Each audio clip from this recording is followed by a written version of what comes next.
Alright, so here we go. This is going to be this is going to be the music chapter. The first band I picked was 21 Pilots, since they're my favorite band right now. Probably forever, unless they do something very drastic to hurt their credibility. But,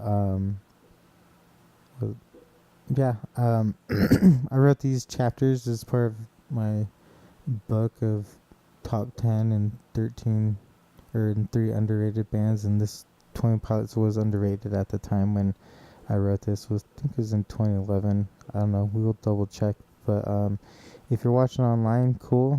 You can see my wave of my voice going right now as the screen is going. So you can go to Liquide Sessiøns channel on YouTube, and that's LiquidE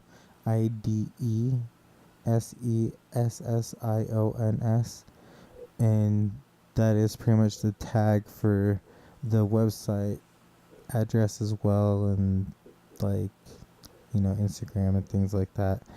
But so if you want to follow me along, you can. The website is mobile friendly for people watching online. I would just go to it so we can read it together. So it'll be a read through, and so you go to www.liquidesessionscom. Excuse me. So this is my website. If you want to check it out, you can. This is a video of all my science stuff and alternative press magazines I had back in the day.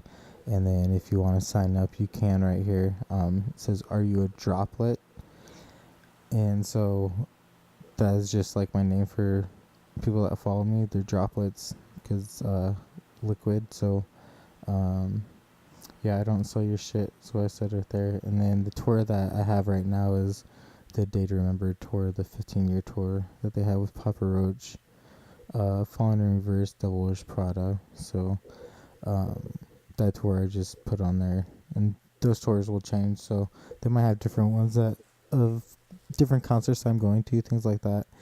But if you go to Pitchography, you can jump into here, and it's called Pitchography. I explained the other one, but it's basically a pitch to Sir Richard Branson and Holly Branson, his daughter, since she's a virgin disruptor. So Holly or Richard, if you're listening, this is your disruptor right here. I know you haven't really talked about it because I don't think anything qualified, but believe you me, I am there. I have a business plan and it's ready to go, and it's about music. So Holly, I know you love it. And Sir Richard too, just because, yeah. But click on Pitchography. So come down here, you can see the bands I have on there. But 20 Pilots is right here.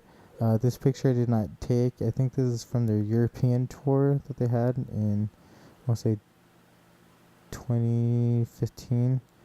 And so I don't own credit to that. And it just said Facebook, and so it didn't say who the photographer was, even when I did a reverse image on Google for it. So whoever it is, thanks for that. And if you want me to take it down, then I can put up a different one. But anyway, so if you are following along, it says February 25th, 2015, 9:21 p.m. I did that on purpose, obviously. Orem, Utah apartment is when I started writing this chapter. And I have a little design right here. It's in purple for people that are listening. It says 21 Pilots, has the slashes through the O's on there, and then my logo of a cloud with a 16th note coming down for Liquide Air, if that makes sense, because that's what my business before anyway. So yeah, it's just a different business that this has spawned anyways. So on this 21 Pilots chapter, I tried to write all of these chapters. If you hadn't listened to the other podcasts, sorry, I tried to do all these chapters just like in real time, and so I sort of made them like journal entries, and I did go back and re-edit, obviously like spelling errors or give some more depth to the body of the story and things like that. This one, like I said, is in particular sort of interesting just because it talks about a crazy event that happened, and my friend Brian is interviewing me on one part. The rest is me talking about it in the aftermath of it. And so I might try to get them on as guests. We could talk about it. Maybe we'll see. One of them was in Idaho though. So here we go. So 21 pilots. And so it says 21 pilots hashtag what's going on in Ohio. So the hashtags are part of a little game or puzzle I'm doing later once the following picks up, and they'll have different prizes from, I don't know, like gift cards to like iPads or iPods or, something of that nature. Depends on how much money I have and things like that. But, like I have pretty much everything I want right now. When you don't have a job and you're unemployed, you just become minimalist, and luckily I have most of the things already. But I've also had awesome people bless me and donate things to me, and so sorry if I offend some of you, but I do cuss. If you know me, I do, so if it does, just try to like block it out, I guess. I don't know, but the story's cool. But I feel like it's redundant to apologize for it, so I'm not really apologizing. So here we go. 21 pilots, what's going on in Ohio? So it's very hard to explain how an artist can move you in numerous ways. For me, these artists have taken on the emotional music journey of extremes of happy and sad. They have illuminated my inner brain that I never knew existed. It is a revolutionary experience that encompassed that hashtag creative existence in all forms. And so on the right, I showed these friends this picture, and I'll talk about it in a second. So I actually found this band through the marketing help of Fuel by Ramen's newsletter. However, one of the most vivid memories I have about touring pilots was when I introduced them to my friends named Mindy and Messy Jessie. That's actually supposed to say Marcy. I don't know why it says Mindy. I'm sorry, Marcy. Maybe, I don't know. Yeah, I don't know why I wrote that, because I didn't really know any Mindys back then. Anyways, yes, I know on the picture on the right is about Macklemore and Ryan Lewis. However, that was the same night that I showed them this super underrated band, this band called 21 Pilots. So on this picture, for the people that are listening to this, it just says, "Nah, I'm pumped about some shit from the thrift shop, or a bet I won." And then it says, "Thanks, Marcy." So Marcy, you are tagged right here. So there, you're on there. And then my friend Charis, who loved Macklemore and Ryan Lewis. So yeah, she actually won this jacket. So I do wear this jacket. It's sort of funny. I go to Topgolf in this jacket. It's like my new tradition, because I did it one year, but this was way before that. But she got this at a thrift shop for like $30, and so I bet her on a movie, and I think it involves Kate Beckinsale, about a movie that she was in that she didn't believe, and so I won it. And it's just me being stupid there with like a Martinelli's bottle, that sparkling juice, and then I just have it up to my mouth or whatever in that jacket. Excuse me. But yeah, I won it fair and square, so there, Marcy. So I showed them the music video, Holding On To You. It didn't even have more than maybe 33 3,000 or so when I showed it to them. I remember just being blown away not only by the music, the passion, the flow, but also by the videography, the concept, the vision.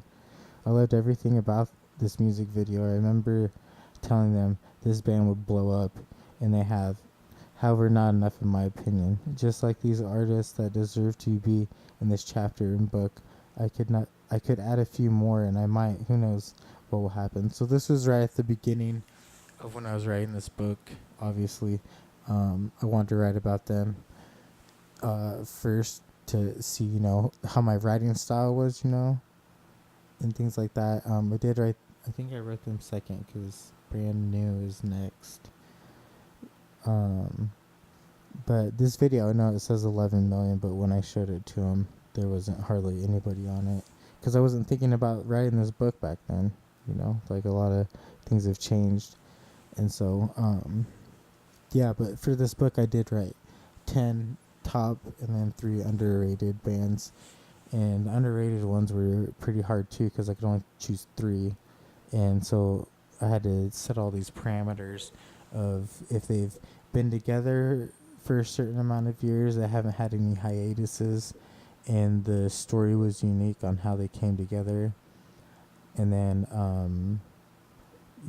just also because I love them, they, like when I saw this music video, Holding On to You, man, it was crazy awesome. It like blew me away, like just how well it was done. So anyways, excuse me. I gotta take another drink. Sorry, guys.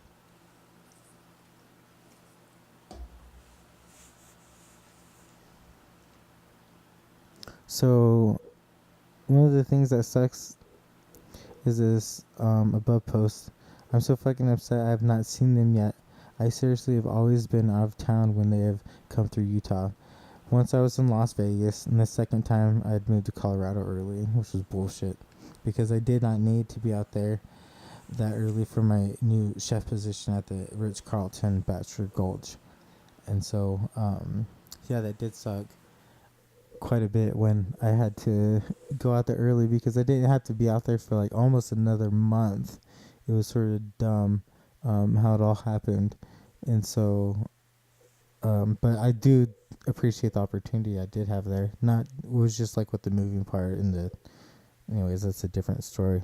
But that job was fun, and so I have, if you're looking online or following me, I have where there's a Facebook screenshot and it says, "I'm never what I like, I'm double-sided, and I just can't hide. I kind of like it." And so I said, every time I've had an opportunity to see them, I'm traveling. I was like, one day, Devin, one day. But I was feeling awesome because I was traveling, to this great job, gave me a great opportunity. And then my friend Adri said, "Left Utah too soon." She's like, haha, obsessed. I want to go so bad. So, I don't know. I told her that she should just go by herself, but she didn't want to do that.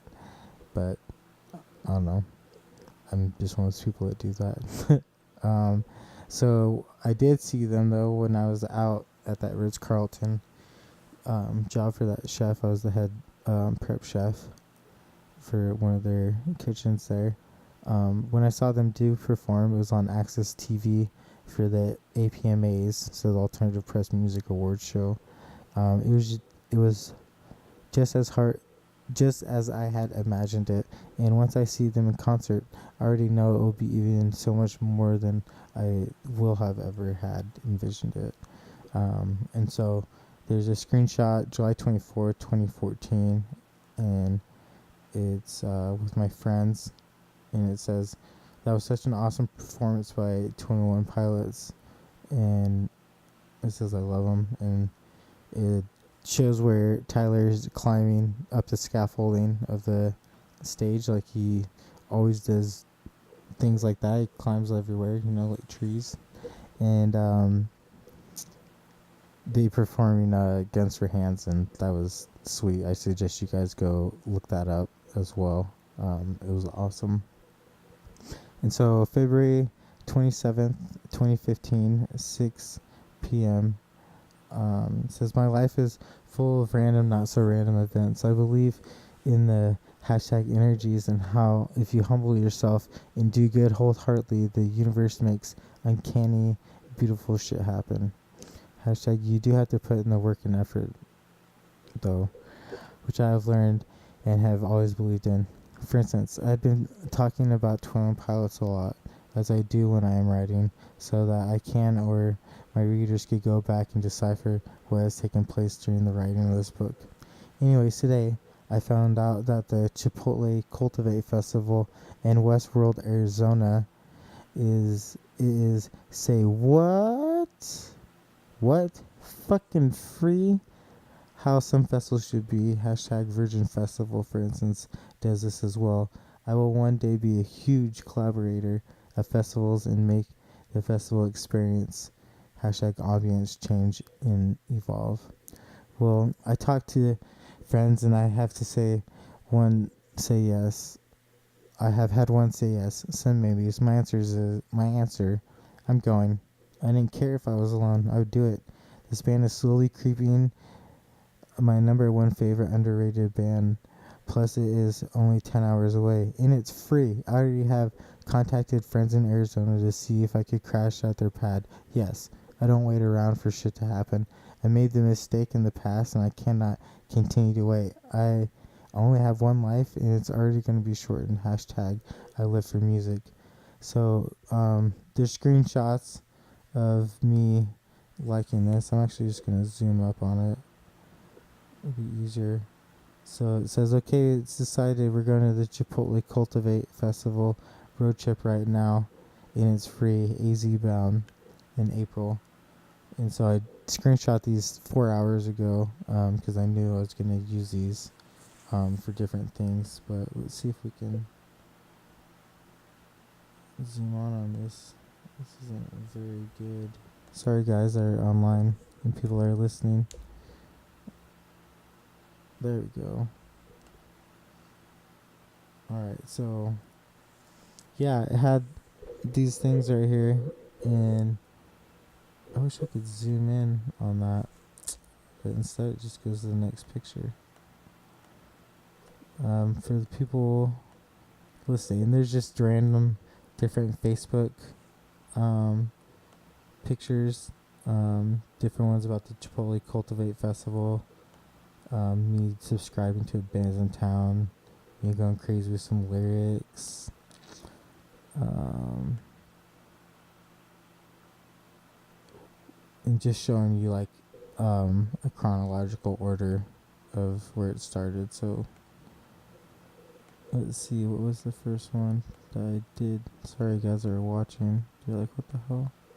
Oh, they're not in chronological order, I lied. So all I knew was that I was gonna go to Arizona. Oh man, sorry people that are watching. My computer just opened up my account because I double clicked it. I guess that's what happens when you have things saved. So going back to Pitchography. Sorry everybody. Twin pilots. Let's see. We are right here. So I'm going to Arizona for this. It's happening. It's on a Saturday, and I have zero excuses not to go. And then my next part that I start is Friday, April 24th, 2015, and that was at 11:42 p.m. So hashtag Chipotle Cultivate Festival, Phoenix, Scottsdale, Arizona. 21 pilots with the Bleachers, MSMR, and Magic Man. And then hashtag OFE, which is an inside thing.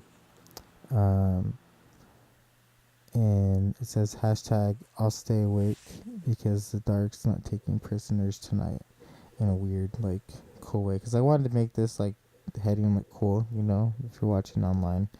I thought it looked sort of aesthetic. So that's what I tried to do on most of these. But here we go. It says, so I have said a ton I've said this a ton in a lot of these chapters about how these stories are insane, crazy, beautiful, and have changed my life. I can say that this one aka most definitely changed my life. Hashtag tears are slightly swelling up. Well, I had wanted to go to this Chipotle festival ever since my sister Annalie had been talking on good old Facebook about 21 Pilots. I have been wanting to see them for quite some time now. I was not sure who I would go with besides my sister at the time. I knew a couple of my fellow badass coworkers who we had talked about how 21 Pilots was such an awesome and underrated band.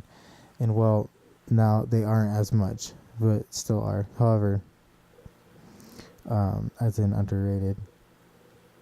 However, Tear in My Heart, which is beautiful, phenomenal, saw it live at Chipotle Festival. Well, I convinced 3 of my friends to go with me. One who barely became a couple, as in fucking dating, Then one great friend who was supposed to come, and then she could not because of a photo shoot, and then that got canceled, and then wannabe money problems, and then she had a bad feeling, and I should have taken more consideration into this feeling, but I didn't because I wanted to see a lot of these bands. And oh, did I mention it was fucking free? I love Chipotle. We were traveling from Orem, Provo, Utah to Scottsdale, Westworld, Arizona. It's about an 11-hour drive, and I was excited because I had not done a concert road trip for quite some time.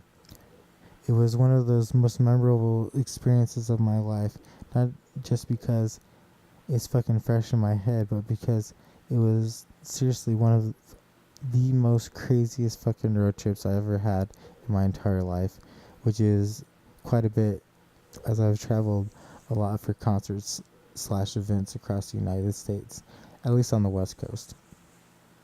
So we travel, we eat, fuel up, play card games, 20 questions shit, but that should say 21 questions. I remember putting that, Anyways, life talks. Basically, everything was going great. We had been driving and arrived in Page, Arizona, where Brandy is from. We had met her awesome family, had ate dinner with them, some pictures, and then boom, we were off to our hotel in Phoenix. It was a nice, decent sleep-in that Brandy had picked out, and it was nice and chill. So it was nice, I guess. So I have hashtag glowing eyes just came on. Hashtag fuck that shit. Writing it in the daytime. Hashtag we're going too fast. Save us. Save us now. That's playing through my head. And so, actually this is where we're going to stop it. Just because on the second part I already recorded it. This first part I redid because I was rambling a lot more than what I was now. But this part will actually talk about the interview that my homie Brian did with me about this event, about what happened, and then after that I'll have the second part that you see down over here. So the second part right here is recorded. So yeah, thank you guys for listening. I hope you guys can check out my website. Everything is on there that I've talked about. You can read up, you can go forward in it. For people that are following, just taking you back to it. So yeah, my Pitchography is in there. That's the name of the book with the bands on there, if you want to read ahead, or you can just listen. My health chapters, I talked about those earlier. Sorry, those were pretty crazy and depressing. I haven't listened to them. I'm just going to put them up. If I stumble through my words, whatever, I'm not going to record that. That was really hard to get through. So, yeah, you guys can check that out. And if you want to follow me on Instagram, I'll be getting some stuff up there. My YouTube channel and Twitter. I'm one person, so it takes me a while to get some things going. I'll probably try to get a lot of things up at least so you have some things to look at, some stuff to listen to while I'm getting together the other podcasts as well as some special guests. And then I will be doing my top 2017 albums here soon as well. That was sort of hard to narrow down. There's a lot of good fucking music that came out in 2017. Jeez, it was hard. So yeah. Anyways, I'll talk to you guys later. Bye. All right, awesome. Thank you guys for sticking around with me. I guess I was the person that had left. You guys are still there. Anyways, this next part that I guess will happen, my homie Brian had recorded this earlier right after Chipotle Cultivate, just so the memory was like fresh in my head, because I had told him and he was like freaking out and I was sort of freaking out. So we wanted to get it down while it was fresh in my head. And so he'll be the next person's voice that you'll hear. And then after that is done, I'll just be going back into the reading. And so it'll probably be about, I think it's like 30 minutes of story that we had talked about. So if you want to fast forward and just go to the end, I mean you can do that, but the story's pretty badass. So here's Brian and me. Devin, I've known Devin for, how long have I known you now? Like, what, 6 years? Yeah, probably about 6 years. Probably about 6 years. I've heard him talk a little bit about this type of stuff, but not ever too much, Like, I don't know what other things you've ever had. If you've ever had stuff with ghosts, if you've ever had anything with, like, Bigfoot sighting, UFO sighting, anything like that. Not like UFO sightings, but like paranormal shit. Just like really weird ass stuff that happened. Like after the Paranormal movie, I had like 3 or 4 friends, and then myself and my girlfriend had this weird shit that happened at the time. Are you sure that you just weren't freaked out? Because if anyone doesn't know, Devin's extremely scared of clowns, dude. Doesn't mean anything, dude. Everybody's fucking scared of clowns if they're human. Just like on freaking Seinfeld when the sad clown, freaking Pagliacci, do you remember that? Oh, I remember that episode when he's for like, sure, dude. He's like, hey, did you like going to the circus? And he's like, yeah, it was fun, but I was always scared of the clowns a little bit. And he was like, are you still scared? And he's like, yeah. Clowns are kind of creepy, man. Yeah, they're fucking faces. People with their face paint, people with masks, they got something to hide, something like that, whatever. Yeah. But what we're rolling into today is Devin thinks that he had a encounter with either a spirit or a skinwalker or a manifestation, something, dude. He had an encounter with something. Yeah. Either that or a freaking extremely fast psychopath. Yeah. Yeah. So what we're going to do is get into a little bit of the back history on, we're going to talk about skinwalkers just a little bit. Skinwalkers, I was introduced to the idea of skinwalkers one day at a bonfire I was at. Were you with me? I think so. I don't know, man. Maybe. I don't know. I don't think I was. I don't know if I knew you back then. When was it? Were you in high school or? No, I was like early 20s, maybe mid 20s. Well, maybe. So you might have been, but I don't remember. Were you drunk? I don't remember. I don't think so. Not this time. No. This time, no. This time. So I was introduced to. This fucking Kruger, dude. This is creepy. Did you hear that? Yeah. Okay. My dog was just slurping down water, and it was like echoing, and it was the weirdest sound shit ever. So, I was introduced to the idea of it that there was these things that a lot of Native American tribes believed in called skinwalkers, or they believe in different names for sometimes different names. I don't know if that's just the white man's name for it. I don't know. Yeah, it's But- got its own name. Yeah, I'm sure it's got something. But anyway, from what I've heard, it's most of the time like either someone that's like pure evil, someone that's like killed people in their own family. Yeah, it's like, usually a bloodline of some sort. yeah, Cousin, brother, sister, father, mother.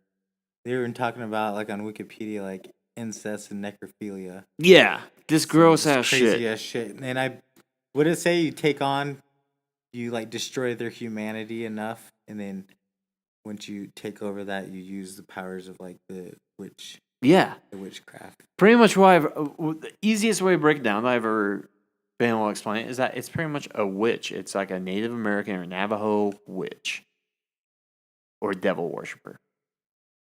And normally they're associated with wolves or coyotes. They can take forms of animals. Yeah, they can take forms of like, I've heard like birds and mainly most of them though are like wolves and coyotes. It seems like, but they can be multiple different animals. And a lot of times you have to like kill someone in your own family or do some big satanic ritual, which I don't know if they're actually believe in like what a lot of people consider Satan, but devils, you know. Yeah. And Devin here thinks he had a little bit of a run-in with something like this. So what we're going to do is just hear Devin's story, and then we're going to discuss it and kind of think if this is exactly what it was, or if there's a reasonable explanation for this, or if Devin just saw something that he can't explain, or if he's just tripping balls, dude. I don't know. But let's hear what you got to say, Dev. Let's have everyone hear this story. All right, so basically a little backstory about why and how it happened. It was in Arizona, driving on US 89 through Flagstaff, and we're all sitting there driving, and we see these people pulled over on the side of the road, and one of them is like tilted sideways, and then the other one's horizontal in the other lane. And these stupid motherfuckers don't have any of their hazard lights on. And so we're sitting there and we're driving along, and we're like, hey, probably, get in the left lane. There's probably like an accident or something. So we're driving in the left lane, and lo and behold, right as we come up around the bend, there's a huge fucking elk in the middle of the road, taking up like a lane and a half. Like a live elk, or was it dead? Like one of these cars hit it? That's what we don't know. We think that one of these cars hit it, and then it like either ran off and then died like right there on the bend. And anyways, the crazy thing, like, so we're driving and there's nothing we could do. There was cars on the right. There was cars on the, there was a ditch and woods on the left, and, there was nowhere else to do but except for try to hit it. And so, they clipped the side of it, and it fucked up the whole side of our friend's car, and luckily nobody died because we were going like 60, 70 miles an hour when we clipped this thing. And we clipped its head. Like, You clipped the elk's head? yeah. And Holy shit. and Okay. yeah. So, Devin was showing me pictures of this, and what we gotta do is we gotta post these pictures just so we have like some evidence that people are not just Yeah, it's not being like a bullshit oh man, story. you're so full of shit that nothing happened. I've seen the pictures, and See, there's the elk hair right there. oh, dude, and you can see See the blood, man. Yeah, there's blood all over it. So I think we like decapitated it, dude. And Oh my gosh, man. Holy shit. But so we hit it and we get out of control. Luckily, nobody got hurt. We didn't roll the car or fly into like a tree or anything. And so we're sitting there, and this luckily this guy comes over, like I look at it, Brandy's freaking out. She's like, Devin, my car's all fucked up. And she's like, do you think it's drivable? I'm like, I don't know. I'm going to shut it off. Anyways, these people come. And then as we're looking at the car, this other car comes flying around this bend. You can hear it. It's like we later found out from the tow guy that was a BMW M5. And it fucking hits this elk and jumps it. Just jumps it. And then it sounded like 2 gunshots, but it was both of his tires popping, and he fucking hit the pavement, and then you hear just his rims go. He just popped his car's fucked, and he goes out of control. And I'm saying I'm gonna go back. I was like, go to the left, because we didn't know if it was gonna hit us because it was going out of control. And luckily, it stopped like I don't know, maybe like 20 yards from us, something like that. And his whole front end was like messed up, and the tow truck guy said that there was so much blood, like he had to wash his hands like 3 or 4 times because he just freaking demolished that elk. And this dude lived? Yeah, he lived. This hit this shit? Yeah. Dude, so he just pretty much just freaking launched off of this elk, dude. Yeah, just freaking like a kicker, ton. Dude. Yeah, like a kicker, except for it was just a huge slab of cement that he fucking just cleared. Oh my hell, dude! You Told me the story. Yeah. I had no idea that it was this. Okay, so I've been waiting around for Devin to tell me this shit. I've waited like almost a week. Yeah, about a week. I haven't wanted to sit down and talk to him about it because I wanted to become 100% surprised when he told me everything. I had no idea that all this accident shit was going on. Yeah, it's like I think 7 cars total were in the accident because if those fuckers would have put on their hazard lights or got out of the car and like said slow down or something, you know, I know it's not the best thing to do on an interstate like highway thing, but shit, man, give someone some warning that you just had an accident. And so all these people were just fucking hitting this elk like in the middle of the fucking road because we thought it was a deer. Like we didn't know what it was because it happened so fast. Like and then everything just went into slow-mo. You know how that happens. Like adrenaline just takes over and you feel like everything's just slowing down. So, and seriously, someone could get killed, dude. Yeah. Like, it's a serious thing when you're hitting an animal that weighs several hundred pounds. Yeah. Most elks are like 700 pounds. And this was like huge, like king of the beast, like fucking forest motherfucker just chilling in. I'll tell you what happened with that though, like because anyway, so Brandy needs me to get the car out, and she's like, Devin, she's like, just drive my car. She's like, we're almost to Flagstaff. Let's just see if it drives. So we're driving and we hear just this grinding. It's like, and I'm like, we look at the tires before. There's nothing wrong with it, and we're driving some more. And I'm like, Brandy, I don't really want to drive your car higher. I was like, I don't know if something's wrong with that. I was like, the passenger side is messed up, like where it got clipped. And she's like, okay, so we pull over to the side of the road, and this is around like maybe like 9:45, 10 o'clock. Okay, so how come you guys didn't call the cops after you hit this? We just wanted to get out of the area, and like a cop did come, but he didn't cite us anything because we didn't hit another car. It was just an animal. Okay, so a cop showed up after like, but he was like, "Oh, well, you guys are good to go because your car looks like it's drivable." Yeah, see if we can get the Flagstaff.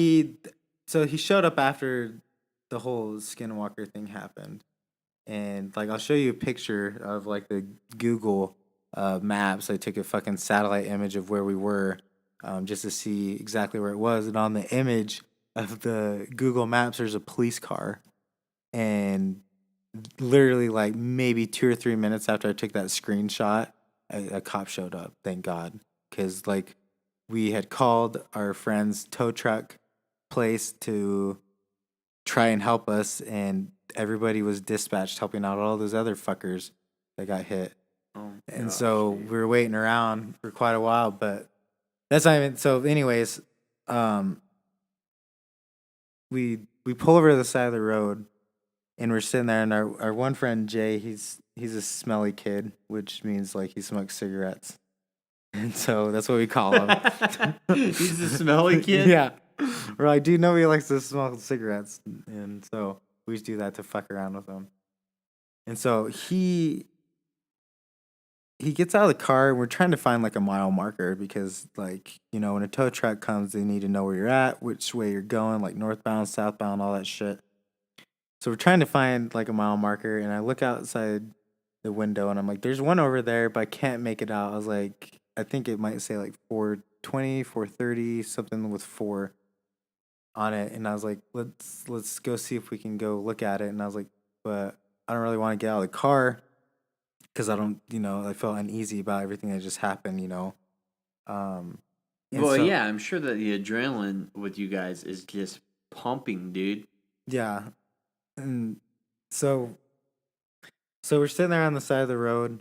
We have our hazards on, and we're just like staring out into the darkness. And our friend Jay gets out, and right as he gets out, he like looks around, and he's like, "Fuck that!" He's like, "Something's weird." He's like, "Something's weird." He's like, "I'm not gonna smoke my cigarette." He's like, "I'm gonna get in." And this kid, like when he smokes a cigarette, he wants to smoke a cigarette, and so well, he's a smoker. Yeah, like, and so,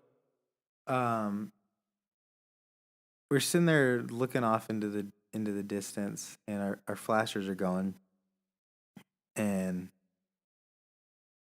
we, like, me and Brandy are looking outside, and I don't know, maybe like 40 yards away, around the bend, we see a dark figure sitting there, and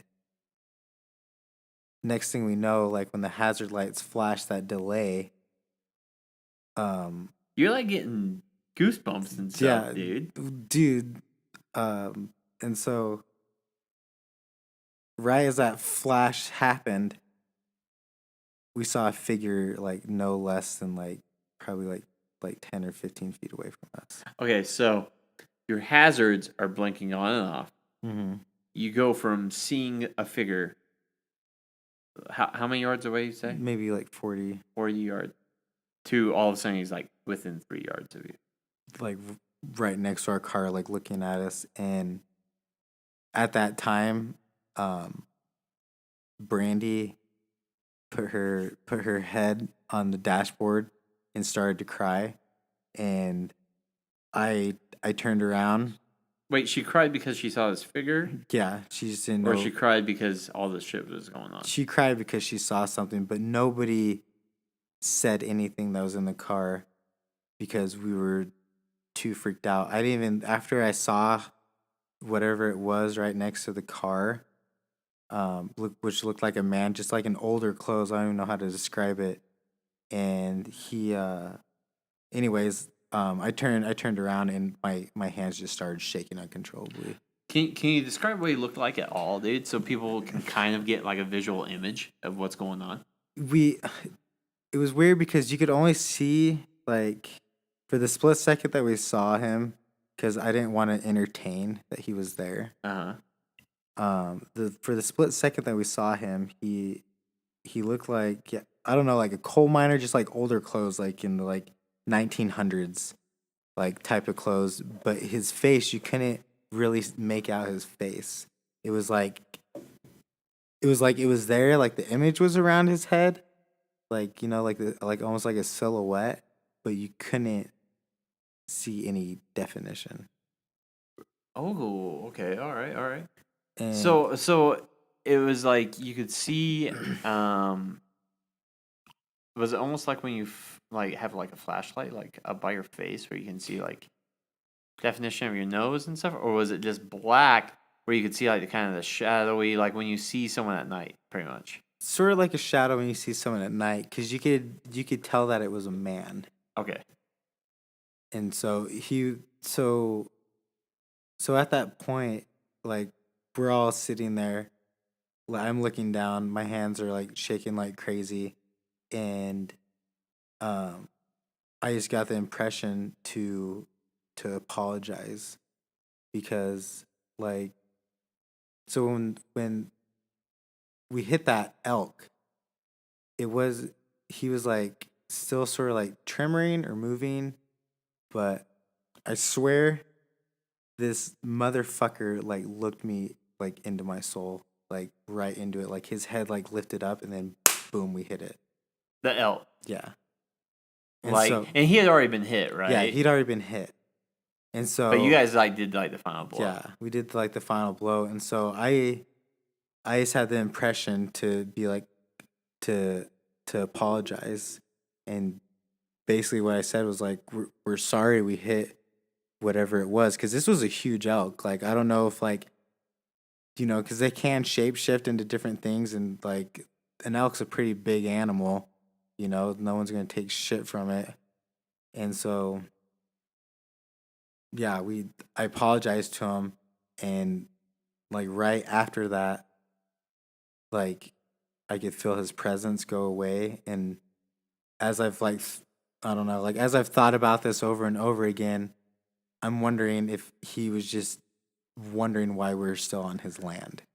So by his presence, okay. So and I know what you mean. Like I know that whole like you feel like someone's looking at you.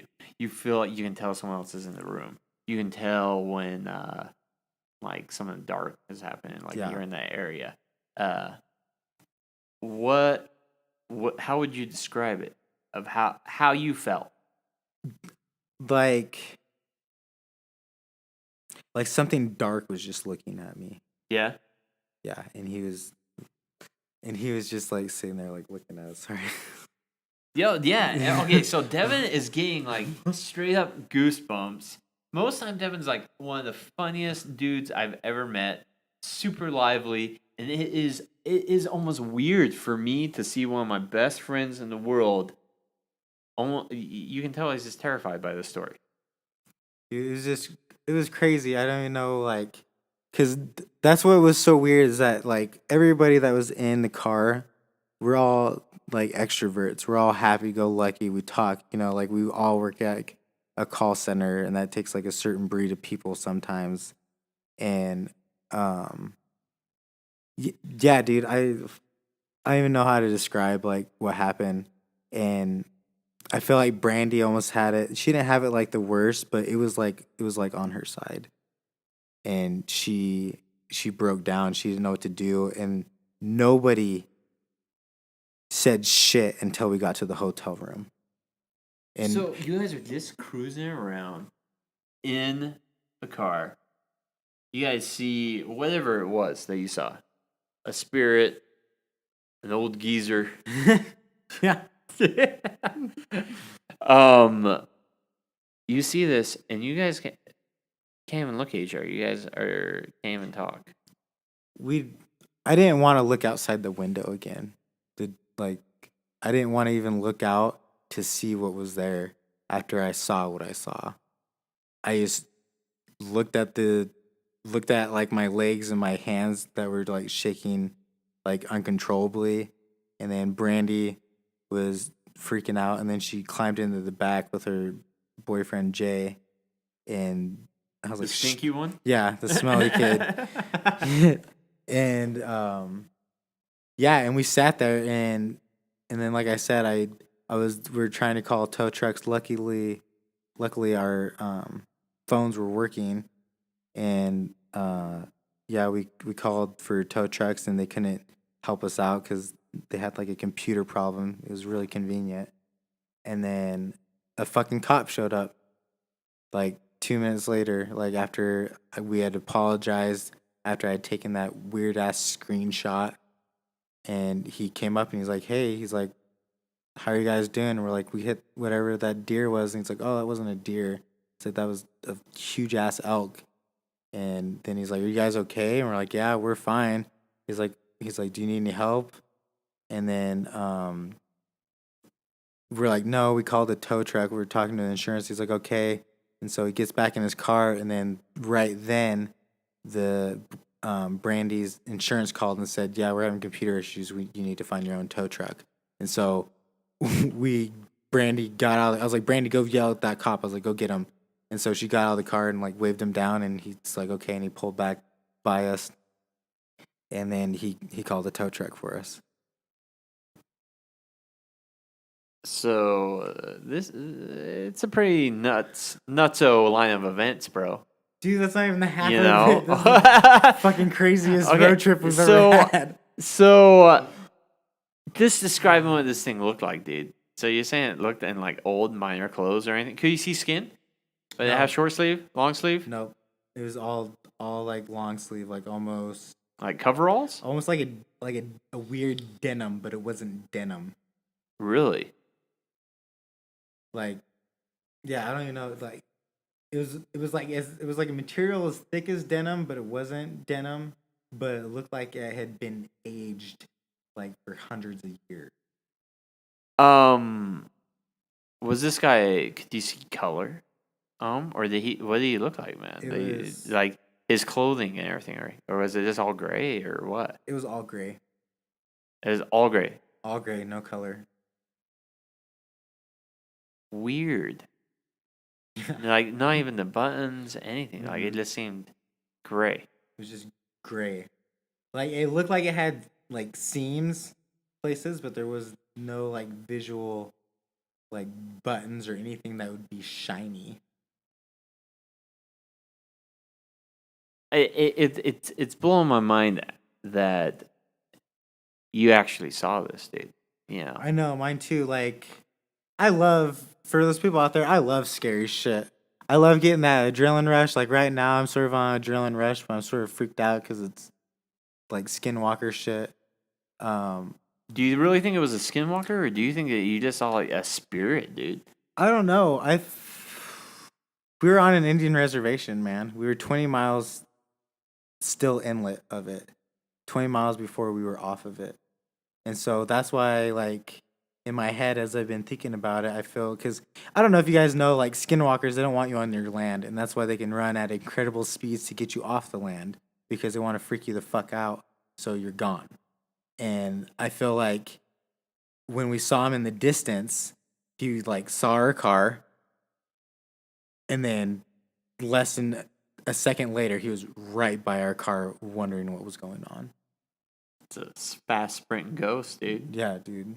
Like I don't even know how to describe it, but just like when, like, think of you being out in Arizona in a national forest / Indian reservation, and it's dark as fuck because there's no lights anywhere. There's stars everywhere, and then just woods all around you except for one road going through, and those hazards flash on those like 10th mile marker signs. But then the second time it flashes, there's someone right next to your car. Dude, that's like straight out of a scary movie. Yeah. You know, when you think of a scary movie plot, like there you go. Yeah. So Devin said it first, dude. So Yeah. So if you want to talk to him about any movie productions, come to this motherfucker. You know. So what's crazy? Okay, so I work with a Navajo woman that grew up on the reservation, and she grew up, I believe. Was it in Arizona? I believe she grew up in Arizona. It might be New Mexico, but I believe it's, she was familiar with this area. And Devin was kind of telling me a little bit about what happened. He didn't go into the full story because, like I said, I wanted to hear it for the first time with us recording it, because I want to make sure that we have this all down. So I talked to her about it, and she was like, I've never had an experience like that. But she said that her grandfather, it was either her grandfather or her father, so I'm sorry if I messed it up, had passed down a story similar to this, but that she had heard many times stories like this on the reservation of people running into similar type figures on the road, having people chase after their cars, unexplainable events at night that freak you the fuck out, man. And it's just crazy. Like, I almost can't even put myself in these footsteps. I've had some weird stuff happen to me, but nothing that I felt petrified by. Yeah, dude. That's a good word. Like I seriously was like petrified, but like shaking, because like, yeah, none of us said anything until we got like, actually, I think we might have said something like when we all got into the tow truck, and we were all like, "Did you just see what I saw?" And this is the other crazy shit that happened. So we were sitting there, and so we're in Flagstaff, and it's right off of there, off of US 89. We went to, I don't know what the fuck was going on. I don't know. An elk? Yeah. Seeing ghosts? No, but just with like trying to find a fucking place to stay. We went to 2 different hotels, and all of them were booked. I'm like, what's going on? I was like, is there fucking Ragnar going on? Or are people fucking, I don't know, doing other shit like rock crawling? Or is there a series like, what are they doing in Flagstaff right now? Why is there so many people there? So we go to this shitty hotel called the Americana Inn over there by Walgreens, and we're hungry as fuck. We've been sitting in the car for over 4 hours. We're fucking beat. We lost the hotel. We lost one hotel night at the hotel we were supposed to be at, so we had to pay for an extra hotel for no reason. It was shitty. And Brandy's still sort of freaking out. Like, we're trying to calm down. And Jay's like, dude, he's like, I need some cigarettes. And I was like, okay, let's try to find a gas station. So we go to the guy at the front of the desk, and we're like, is there any food, anything that's open? We're like, we just had a bad accident, and it was cold. Like, it had gotten cold. And none of us really dressed. Like, we brought, like, luckily we brought jackets and jeans and stuff. And so we go walking to the Chevron, and I don't know if I'm still tripping out or freaking out. And so I'm walking, and I swear I hear like chatter, like people talking. Okay. And so I hear people talking. We're walking down this street. We don't know where the hell we are. We're just using our iPhones and, going, using Google Maps and walking to where the Chevron is. And so I shake it off. I'm just like, okay, my head's just playing with me. I was like, we just had a bad accident. Everything's going wrong. And so, yeah, you obviously probably just feel like your adrenaline just going at max speed, redlining, and you're shook up, dude. I've been in a car accident before. Anyone that's been in a car accident, you're shook up. And when your adrenaline hits that high mark, dude, it's crazy. You feel nuts, man. But then this happened, so. Yeah, and yeah, so like I play it off as like adrenaline. I'm like, and so it happens a second time. And I'm sitting there with Jay, and I'm walking, and he's like, dude, what are you doing? I'm like, did you not hear any of those voices? I just told him, I was like, did you hear anybody say anything? Like, it's like, there's no one out. It's like fucking midnight. There's no one out on this street. Did you hear those voices? And he's like, no. And then he's like, did you hear that swing and that wind chime? And I was like, what the fuck are you talking about? And so he's like, dude, he's like, I swear to God, I heard like an old creaky swing and a wind chime. And then for me, right then, that took me back to like fucking like It, like with those wind chimes and that swing. So I was like getting all freaked out. I was like, dude, if I see a fucking clown, I'm gonna fucking freak out. Okay, and just so you guys know, nothing. I used to send this guy like freaking pictures or videos of scary clowns or like little clips from It all the time because this dude hates clowns, man. Yeah, our friendship was Sorry, in jeopardy. Jay. It was our friendship was in jeopardy for a little while. So we're walking, and I'm like, okay. I was like, so you didn't hear anything? And he's like, no. Did you hear anything? And we're walking along, and then as like clear as day, we hear this, and I was like, tell me you heard that fucking shit, Jay. I was like, tell me you heard that. He's like, yeah, I heard that. And I was like, let's run. And so we saw the gas station up there, and we ran, and guess what? It was fucking closed. I was so pissed. We were so hungry. And then the other gas station across the street was closed too. I was like, what the fuck kind of place is this? Am I in Utah County again, where they just close random gas stations for no reason because they don't think people have fucking emergencies. Now, are you sure that you're just not tripping on this, dude? As far as like... I don't know about that whole thing, but it was weird because that third time, he heard it too. Okay. So that's all I'm saying. Like, it was just weird shit. I don't know if we're, like, being followed by that spirit for a while and he's just fucking with us because they like to do that stuff. Or if it's just someone behind you that you can just, kids messing with you, dude. Yeah, there's fucking little kids walking around at midnight. Shit, man. I don't know. No, man. It was creepy, though, dude. Like, I maybe our mind was playing tricks on us. I don't know, but yeah, that was creepy, too. Obviously... This scared the shit out of you, dude. Yeah. Like, it sounds like a pretty awesome road trip.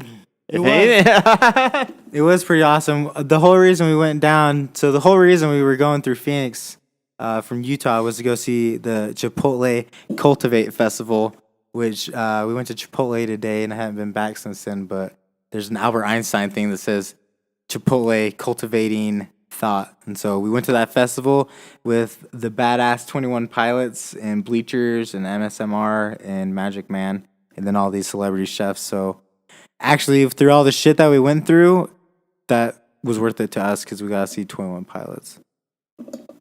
Hell yeah, man. Well, it sounds like you had a good time. This sounds like you had a freaky ass experience, bro. Like, that I don't know how to explain it. Like, and it seems like Arizona is one of those places where a lot of people I know have had weird experiences. Like, you hear about all the UFO sightings, or like that huge UFO that had like 1 million people sighting it. What? Yeah. Look it up. 1 million what? Yeah, not necessarily 1 million, okay? 1 million people got probed? 1 million people got probed, dude. Everyone in Arizona's been butt fucked by an alien at least once, dude. So I'm just playing. But why Devin's pulling this up? Let me Where am I just look up Arizona. Arizona what? UFO sighting. Anyway, so 2015.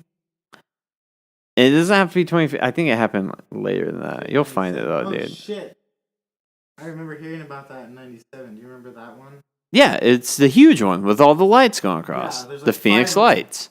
They disappear out of the middle of nowhere. Yeah. I haven't investigated a ton, but I do know about the Phoenix lights. That's in Arizona. There's a lot of weird stuff that people seem to report in Arizona. And in the Four Corners area.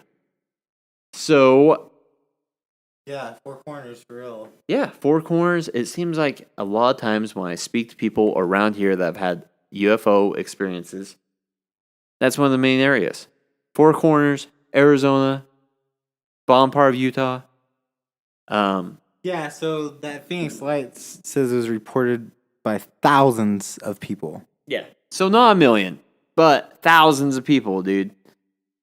And that's more than 3 people in a car. Even though you're my buddy, I believe you this something weird happened. But when thousands of people are reporting the same thing, something's up. Whether it's a UFO or a giant plane or the government's just putting LSD in the water, dude, I don't know. Okay? But either way, it seems like a lot of freaky stuff happens in that area. And if anything, I'm just jealous that I wasn't there, dude. Like, Yeah. I wish that I experienced this, man. I haven't had a good scare like this in a long time. Yeah, it's almost got me to the point where I don't really want to watch any scary movies right now for a little bit, which is pretty crazy for me in general, myself. I think the next one I'll see will be with my sister, like the Poltergeist, and then after that I might take a break for a minute. Freaked you out, huh? Freaked you out too bad, dude. It did, dude. Don't let it scare you, man. Scary movies are fun. It scared me white. It's true, dude. I'm the pasty one. I'm the cracker here. And Devin's looking like a sheet of paper, man. Oh, man. He's looking like a piece of rice right here, dude. Yeah. Yeah, rice. I've never seen Devin. Most time he's like this. He likes to joke around. He's always smiling. One of the brightest spirits I have ever met, dude. Seriously. The guy gives off lights of energy. Thanks, man. And I've never seen him just be like, well, and then I looked up and then this guy was right there. Like, he legitimately sounded scared. And looking at him, he had goosebumps. He was having a hard time even like looking up while he's telling the story. You could tell it freaked him out. And so I think something happened to my buddy here. And I think he saw something. And I would really like to hear if anyone else has ever had some experiences in this, around this area, or a similar experience, whether it's somewhere else or not. Because this is pretty gnarly, dude. It's not something that you hear about every day, but it seriously sounds like something straight out of a scary movie, all the way, no doubt. Yeah, and that's what was creepy about it, dude. Like I was sitting there the whole time. I was like, no way, this is fucking happening. Like. Alright, so here we go. If you're coming back from any of the platforms I did take a break, you'll be able to see that on the video as well. But we'll jump back into this. So yeah, I'm still sort of having trouble looking at it. I always do things at nighttime. It's sort of crazy. I'm a night owl and I feel more awake. I feel myself more when I'm up in the night. But so you have heard about the story, and so I'm going to elaborate more about it just in the writing. So I did make it a little bit different because this wasn't anything that I really said, but you probably could tell that my voice was pretty shaky on the other one. But anyway, so here we go. And if you're following with me online, it's at liquidesessions.com, and then under Pitchography, and then 21 Pilots. So we're going to read it here. As we sat there, we waited for the tow truck driver, which felt like an eternity. I had called them and was wondering about the ETA. We were all just scared, shaken up from the wreck and trying to figure out what the fuck to do. We literally were stranded out in a desert that was surrounded by a forest that was on sacred land. It was fucking intense. I'm surprised that we handled it as well as we all did. I could feel the tension and the hopelessness of us all. I knew that things would work out, maybe not how we ultimately thought it would be, but we were alive, well, and we had some awesome, blessed help. The guy from the towing company was nice enough to take us to not one, not two, but 3 hotels along this highway. He took us right out on that main Dragon Flat as you're coming up to Flagstaff. We were in a pretty remote city in horrible fucking timing with some event going on. Everything was booked. So out of those 3 hotels, like none of us could find anything. Like we all like went in. I was like, maybe because I'm brown, like maybe they don't want me to do it. And so Brandy went in, and then Jay went in, and then I went in, and then we finally found a spot. And oh man, it was crazy. It was pretty late by then. So everything was booked. I have no idea what the fuck was going on in Flagstaff that night, but we were definitely being watched over. Even as I think of it now, it was pretty emotional. Not that I personally cried, but I felt the vibes, #energy, whatever you want to call it, and it was hard. As I'm writing this, it is hard. And then life is precious and invaluable, #. Jay and I went for a walk to go find some find something to fucking eat. We had been waiting for over 3 hours total till we arrived at the cheapest hotel there, and luckily it was semi-warm, or it would have been a little worse with how bad the weather can be in a resort city. Not that we had experienced anything crazy, hashtag sarcasm. We arrived at the American Inn, hashtag Flagstaff, Arizona. Brandy was having a hard time as any human would. Her and her little baby Susie Q was broken and destroyed, and things weren't going according to plan. I am starving and I have had nothing but fucking junk food, and I need hashtag realish food. Even if it was fast food, I did not give a fuck. Well, we smoked a nice J that I had rolled torpedo style to calm us down and think logically. Yes, logically on what to fucking do. Marijuana is like any other substance. If you are able to control it and use it to its advantage, it will work for you. Shit, I'm semi-lit right now, so stop giving it a bad rap. Yes, it's not for everyone, but just be informed. We check and see if there is any fast food places or a market store that is 24/7, but to no avail. Everything was closed except for a Chevron gas station. Hell yeah, we found something. Jay and I go and search for food. So we're looking on our phones at this point, on our GPSs, just looking to see if there's anything. Luckily, we had a signal because we were out in the middle of nowhere pretty much. So Jay and I go search for food. We were walking, and I swear I hear girl voices. Call it what you fucking want. But as we were walking, goosebumps are emerging as I'm writing.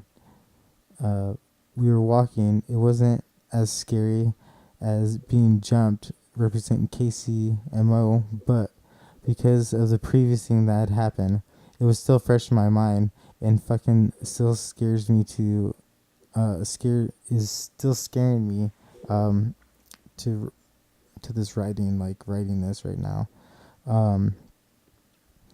I heard two voices and I kept to myself. I shook my head and blamed it on the accident. I then was walking and heard it again. I then turned to Jay and he was like, dude, who the fuck? The noise is swelling. Dude, did you hear those voices?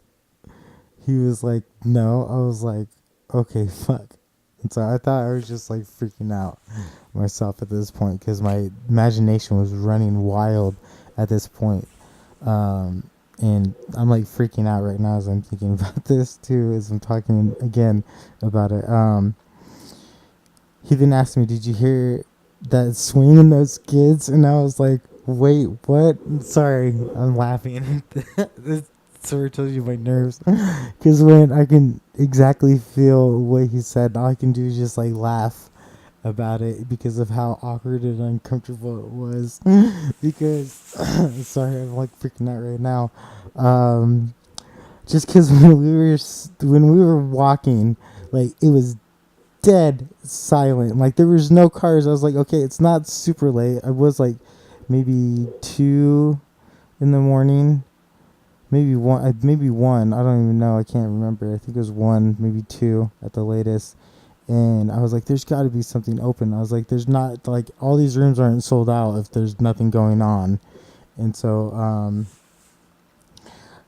we're sitting there, and he's like, dude, did you hear those voices and those kids? And I was like, what the fuck did you say? Don't fuck with me, man. We then walked a little faster. Our adrenaline must have worn off a little bit. It started to get cold, but we didn't care. We needed food. We continued to walk, and I kept hearing those voices, but they were turning into something that I could not make out. I then heard the voice again, and I turned to Jay, and I was like, please tell me you fucking heard that. He was like, yeah, dude, I totally did. We then saw the Chevron and ran to it, and then immediately stopped. I swear I heard demons yelling, hashtag shaking hearts with the dark part of my thoughts. And so that's a lyric from 21 Pilots. It was fucking closed.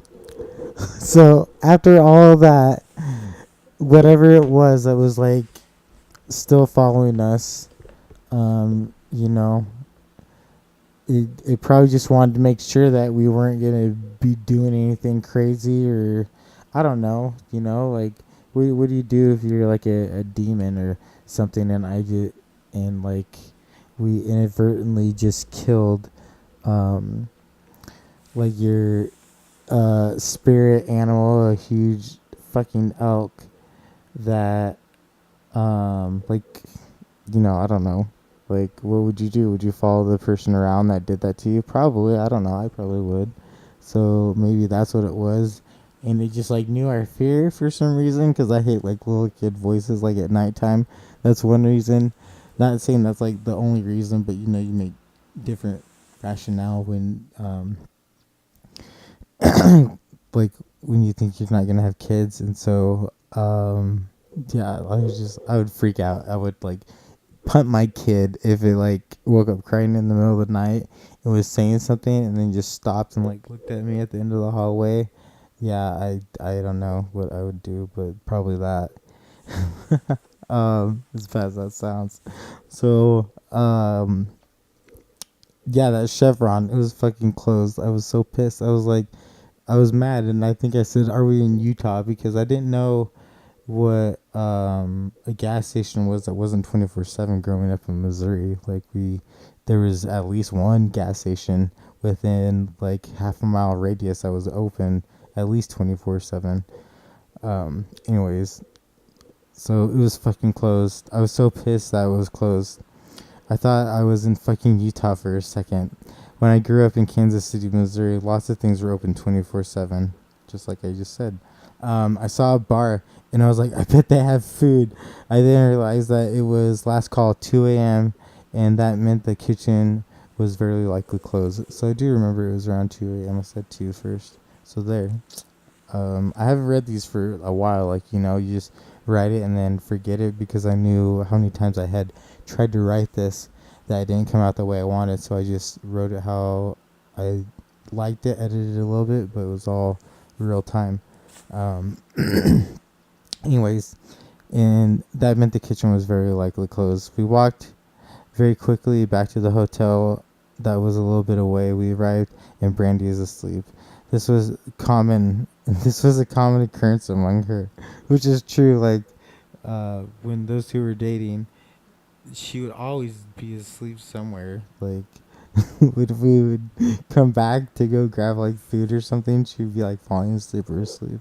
Anyways, that's a really inside joke for that. Jay and I try to figure out what to do and what to plan on, and when things get going, so we can arrive at our hotel that we paid for but didn't stay, as well as a rental car. So it sucked because we lost out because it was so close to like certain notice that yeah, we lost out like on our deposit in the hotel that we had, as well as a day for the rental car, and we had to call them.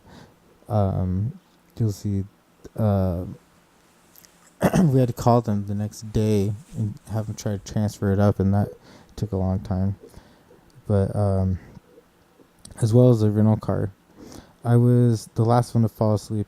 I looked at my bed, #sketch. I'm slightly scared about bed bugs, but at the same time, I could honestly not give a fuck. I was blessed and grateful that I was spared again from what could have been a horrific accident. And then it says, #I'll stay awake because the dark is not taking prisoners tonight. And that's a 21 Pilots thing, and it's got a cool little logo that I did right next to it, sorta. It said, I had quite a few epiphanies on this trip. It was a very surreal, enlightening, exciting, and everything that I thought it would and would not be. But at the same time, prior to the weeks ahead of the show, we had received fortune cookies, and yeah, you probably just say that it was a coincidence and that something else was not at play. I say, fuck that shit. I believe. And that was my face and laugh out loud. But really, I leave it to a degree of acceptance. However, that acceptance has to be within your realm of hashtag unnatural reality. I had quite a few things, vivid deja vu on that trip. Obviously not about the accident, even though I was semi-warned by Adri. She said that she had hashtag a bad feeling, but she might have not just wanted to go. I don't know. I did not care. I brushed it off, even though I felt that energy that she had felt when she told me in her room. I will do whatever it takes to see a band if I can and am able to, though. So after all that, yeah, I'm totally glad that I went and saw them. And so here we go. On our way to Chipotle Cultivate, Westworld AZ, hashtag 21 Pilots, Bleachers, MSMR in Magic Man. And Sunday, April 26th, 2015. So I did this at 3:30 p.m. So, yeah, that's a little ways away. It's been a while since I did this because, yeah, I had to write all the other chapters and, I wanted to write in real time. This is in Orem, Utah, and so I wrote this pretty soon after all of this. At least down. I wrote it down on my computer. Luckily, I had some Ambien to get to sleep. I had to take it. I was not able to sleep after the whole accident. It kept replaying in my head like a bad fucking dream. I even told Jay that night, damn, I feel bad for Brandy. I would be fucking freaking after that. But, we can't really do anything till Monday, which sucks balls, but we can make the best of the reason we came down here. We woke up to the auto shop calling us and let us know they had received a car that we dropped off after hours. It seriously was so fucking intense for a while. So I wanted to get out my cloud pen and calm my nerves and anxiety of what was about to unfold. Well, after I fucking looked everywhere in my bag, I could not find it. I was like, damn, what a great way to start off the trip. It would have been about $150 of product and gear I would have lost. So hashtag 150, like $150. I thought it might have fallen out in the tow truck. I then called and fucking lo and behold, they had it. They even dropped it off at our hotel. Luckily, we were in close proximity to their shop.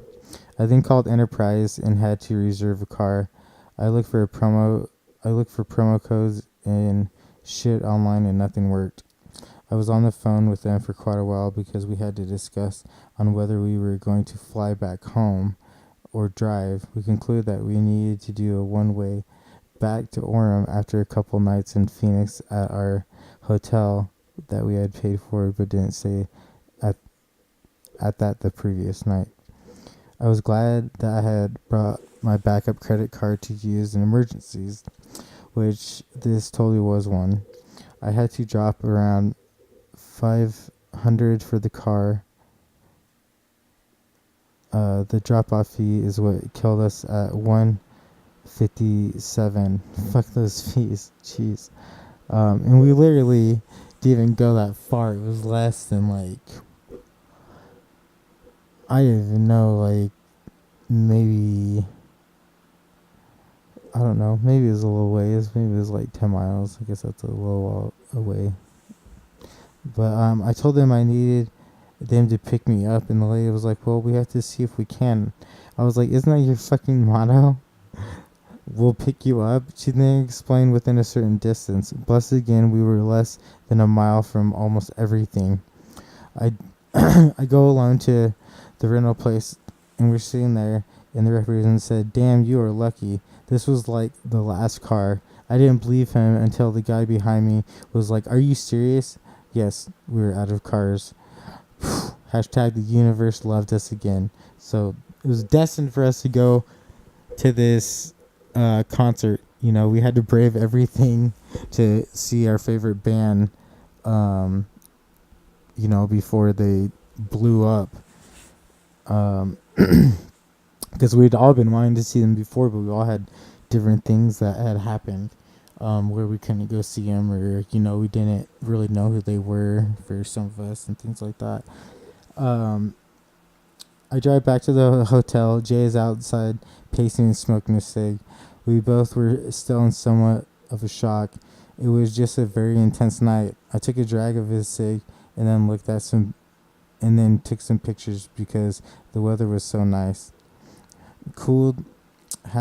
#trees nature documentation for this book. So here's some pictures. There's just a picture right here. If you're following online, sorry for the viewers right now. I'll just go through these quick, but there's a picture of us from the balcony, and this is at the American Inns, right there on the outside of the road of that highway. And then this one was down. This one was down. Sorry, this one was down beside, like behind on the left side. I think they had like a little park and bench area. So I took a picture of a little mountain and some trees there. And then these trees were ginormous. I think they were probably like, I don't know. I want to say 30. No, let's see. Maybe 50 feet. Yeah, maybe 50 feet tall. That one at least. So we then waited for everything to unfold. Brandy was on the phone with her mom and insurance. I then took a quick shower while hoping that my cloud pen was found and not stolen. The tow company then called back and said that he would be there within an hour. Hell yeah. It was a Chipotle Cultivate miracle. That was the saying for the whole rest of the trip. Jay and I knew things would work out and become better. It's always in the shittiest time frame though, but that's how you #live learn, in my opinion. Even if it's for a short time, it felt like an eternity. Even right now, a fucking week later, my body is stressed to fuck and drained. Let's see here. So this is in real time. 05, so May 4th, 2015, and #tangent, #RT in real time.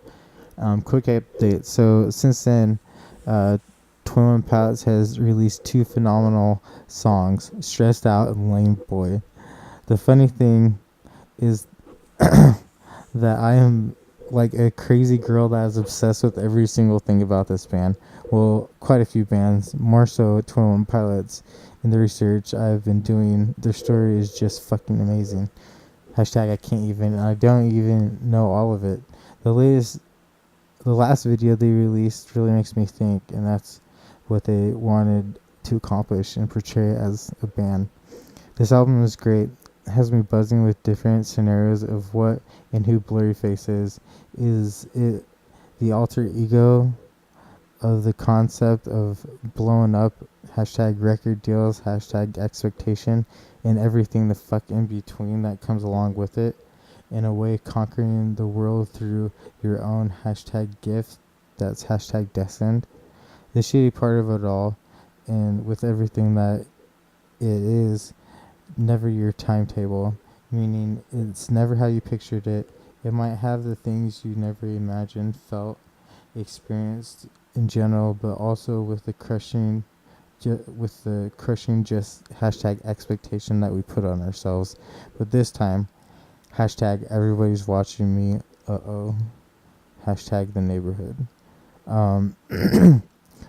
is the general idea that I get from this in Blurryface is someone they need to create in a way to cope with how life has now changed forever.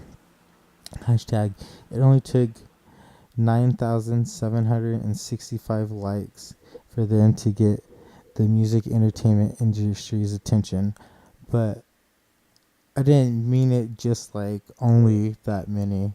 Like that's when they got noticed, but man, they've been putting in the fucking work forever, like in Ohio they're selling out like arenas just with themselves before like different things started to take like, I don't know, different things just started to take their way, and they started to make them get noticed more and more, So these were some of the screenshots that I did. You have to bear with me, people that are listening on the podcast, but I'll explain it. So basically, the one on the left is the iTunes store, because I had pre-ordered the album, and that was at 11:35 a.m. That I took a screenshot of that. Excuse me. I gotta take a drink really quick.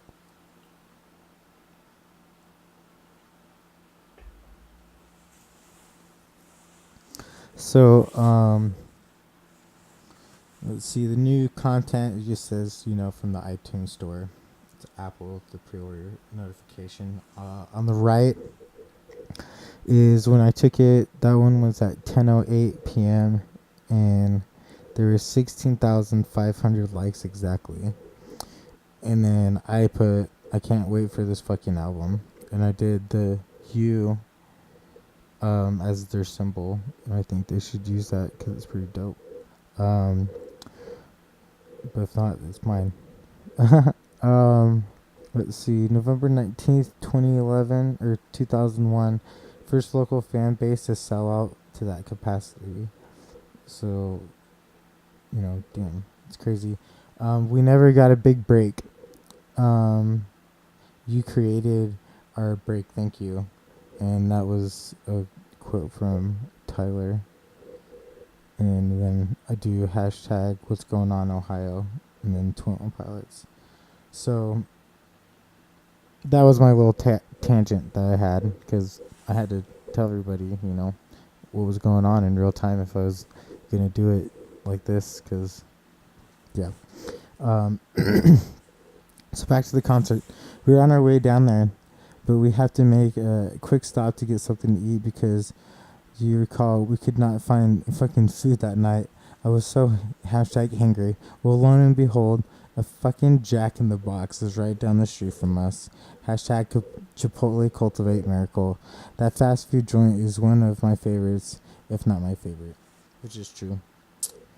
And then on the right, there's a picture of Jack, and he's got like logos of the states. It's just outlined.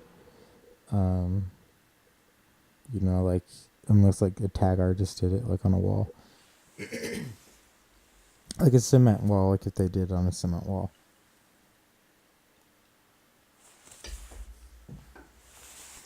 It was also such a great day to have the festival. I woke up and wondered how blessed we were to be alive. It seriously was one of the scariest nights of my life. Up there with hashtag chemo, my transplant, hip replacements, SLE Lupus, and suicide. We finally arrived at the hotel that we were supposed to be in the first place. It's pictured below. It was so much nicer not having that hashtag rapey feeling, if you get me, at the other one. The other one was like super creepy. Like, that's why I couldn't sleep too. We hurried and got everything set up and ready to go for the Chipotle Cultivate festival. That was almost easier said than done. We were also fucking tired from the other night before. I could not sleep for quite a while, and I had to drive everywhere now since I was the only one old enough to rent a car and be on the insurance. So that's one thing about getting a little older, I guess. Hold on, I gotta take another drink of water. I swear, like, maybe it's that heater that's making my voice all dry. But hold on 1 second, guys.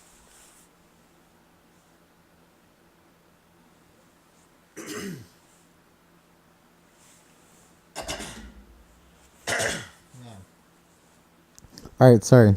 That's a little bit better. We've finally arrived at that hotel, so we hurried and got everything set up and ready to go for the Chipotle Cultivate Festival. That was almost easier said than done.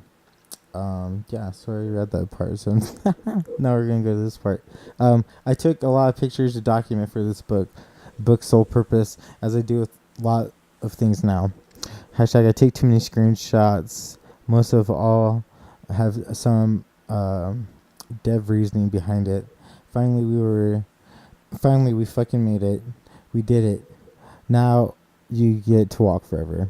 Well, because of the prior events of the OFE, #OFE, and the drive, we sadly missed Magic Man. I was a little sad because I love how catchy their sound was. Plus, his sister is gorgeous. Now, if she had some sort of British accent, that would make her #hot, and that's spelled HAWT. It's weird how celebrity crush develops just based off looks and personality within something so minute as a music video. So I took some pictures. This one is just right outside our hotel. It was a lot nicer. There was actually foliage and stuff around. It just wasn't like some concrete slab. So that was cool. The pool's over here. This is us walking, and this wasn't even like, this is where we could see the tents. Like, excuse me. It was an understatement to say like we almost didn't walk like half a mile just to get to the concrete. But there was a bunch of people there. I mean, it was free, and it was in Arizona, so it was like decent weather. Plus 21 pilots in that lineup, and MSR and Magic Man and bleachers. Yeah, it's dope. So I was like sitting there. I was like, oh man, what are they gonna have in this hangar? We passed like 3 or 4 hangars, like airport hangars. This one, for the listeners, is just it's just made out of like some durable, like probably breathable, like foam, not foam, I don't know, like latex shit. I don't know what the hell, not latex, but just something. It's made out of like canvas or something. Maybe it's canvas. It looks like, I can't tell. But anyways, I'm not a airport hangar designer, so I don't know what it's made out of. Anyways, we went and we grabbed some beer. Wow, it was just like a #adult kid soda shop that gets you fucked up. And it seriously was like, there's a picture of all of us on here on the left side, Brandy, Jay, and me, right here, and like all these tents back here. So there was the main stage. For the people I'm pointing out, the main stage was back on this side, and it said Chipotle Cultivate, and it was straight back and like right when you got there. But all along these sides, if you can see online on the YouTube, like all these were different spots of different local breweries, and it was awesome. You know, it was a great festival, so that was cool. Oh shoot, I don't want to open that. Ooh. Some albums I've been listening to. Anyways, why is that not going down? Let's see here. Sorry guys. There we go. Alright, and then this one on the right is the set schedule. So let's see if we can go back to it. I guess it won't let me zoom in on it. Let's see. I was just gonna see if I could see the time set, but it won't. It's just zooming in on the other thing. That's dumb. Anyways, it just has the set list on there. It started at 11 and goes to 7 is when it ends. 21 pilots went on at 6, and I think they got shortcut time because they had some delays. As always at every festival, you know. My favorite one that I tried there was called the #Pago Brewing. It was an orange blossom ale, and damn, it was so good. It sold out too fast. Luckily, I had 2 12-ounces, so I had 24 ounces of that. Luckily, I got that, but that stuff was really good. We then walked around, and that had a cool concept from informing the free concert goers of Cultivate exhibits. There's a cinema, the factory farm, fresh versus processed, GMO, guac from scratch. Once you completed 4 of the 5, you would get rewarded and get a free burrito. However, we did not do that. I said our time is not worth waiting 2 hours doing this shit if it was even worth more than maybe $20, but we came to see these bands. So #we drank, we did eat Chipotle in a different line, like that you could go buy a burrito, for the regular price pretty much. And so we ate Chipotle, more beer, more food. I was sad that they did not have any merchandise that we could see of for any of the artists that were performing. Shit happens. Maybe we were just blind, so like we couldn't find anything. Like we walked around, went everywhere to see if we could find something, but we couldn't. We watched we watched hashtag MSMR in the bleachers, and of course yours truly, 21 Pilots. The whole reason for the whole fucking trip. We did check out one of the celebrity chefs. However, we were smoking the cloud pen, and things got a little suspicious, so we had to hashtag get the fuck out. 21 Pilots take the stage.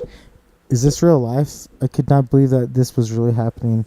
We had finally made it through all the shit that had happened. Totally worth it. We were walking there, and it was hashtag awesome. A lot of people came for 21 Pilots. It was pretty fucking sweet. I was excited for them, but then that elite feeling sets in of being a longtime fan, and you were a part of this beautiful hashtag skeleton clique. Don't get me wrong, I always wish that artists make it big, but there was that nostalgia part too of not wanting it to be there's that nostalgia part too of wanting it to be secretive, VIP, underground, whatever the fuck you call it. That is something that I have always wanted to be just for me. As you grow and you understand that life becomes hashtag stressed out, so we need to help hashtag everybody out. I had just read the new Alternative Press issue 323.2 June 2015 with the Fall Out Boy cover, hashtag members only, hashtag great marketing, hashtag my favorite magazine.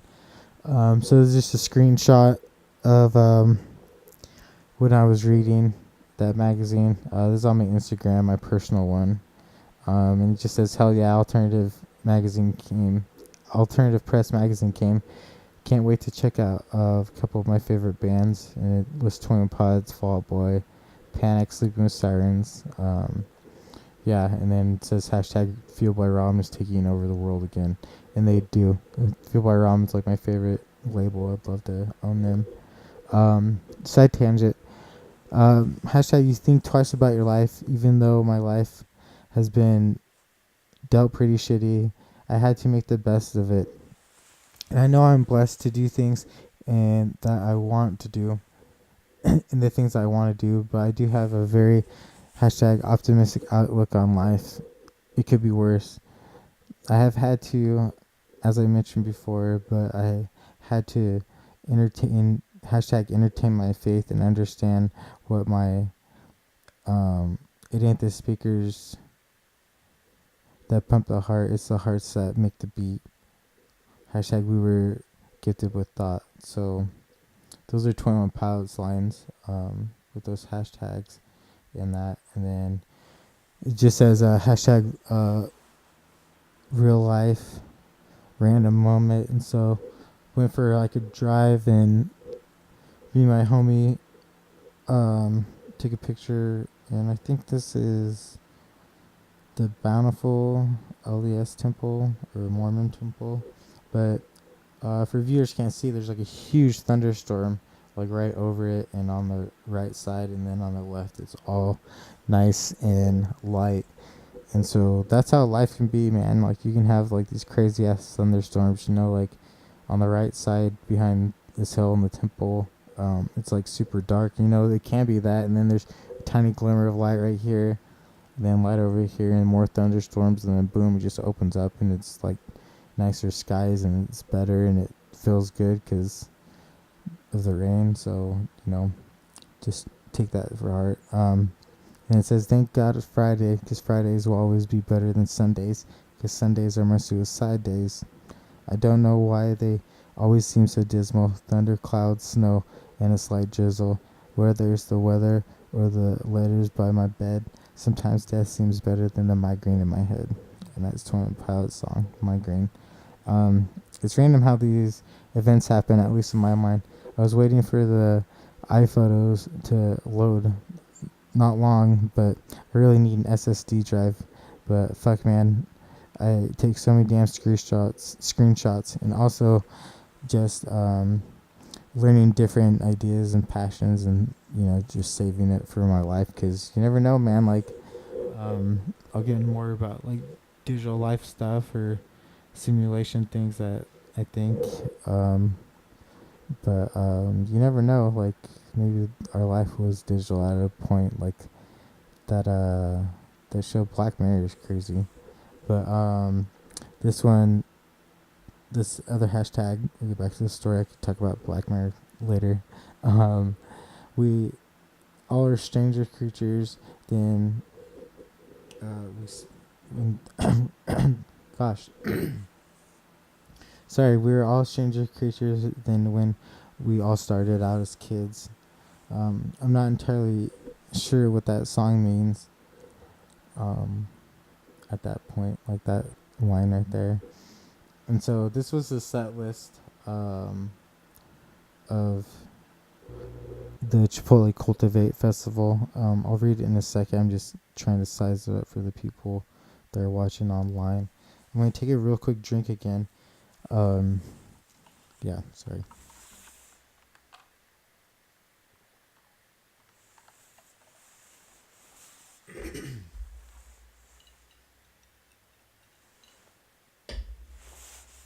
Alright, so set list for you listeners. The first one I played was Gun for Hands. Second, Migraine. Third, Very Local. That was their first live premiere of that song. 4, they did a cover of DJ Khaled's All I Do Is Win.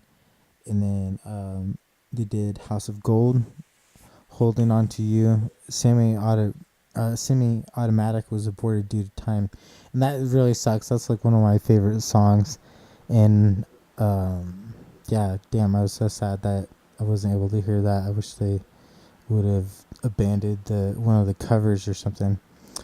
And then they did The Run and Go, and then they did Tear My Heart, which was their live premiere as well at that concert. And then they did Car Radio, and then Trees. So I'm glad they did Trees. Trees is one of my favorites too. So that was a pretty damn good set list, like it was pretty sweet. So we were standing near the back and trying to figure out what areas were open. We started out in the center stage right, but then we made our way to stage left and stayed up there. It was one of the better spots. I then learned it was not that great for seeing Tyler sing and play his piano, but once he got up and around and moving, it was on, and I'll be holding on to you. Hashtag I'll be holding on to you. As you can see from the set list above, Guns for Hands was the first song. This was one of the first that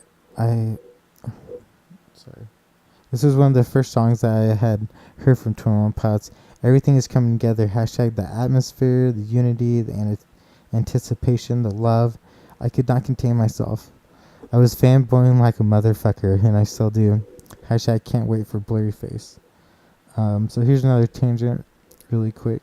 One of the things I do remember from listening to this song, when that horrific hashtag Newton CTE elementary school shooting happened, from those lyrics alone, I could tell and feel that the things were just going to become worse and worse with shootings of innocent civilians, let alone fucking kids. Ugh. Anyways, for me, these lyrics at that hashtag time and moment, we never put the safety on, and we were all trigger happy, and just take those shots at any time we can, because what's a human life? Well, it's everything, and it makes me stay up at night, wanting to change the world in any way I can. It might seem weird or whatever, but I always say a little prayer every time a tragedy has happened in my eyes for that particular situation. Believe what you want. I believe in good vibes. One of the interesting things that I saw on the stage was this little microphone that was fucking suspended in the air.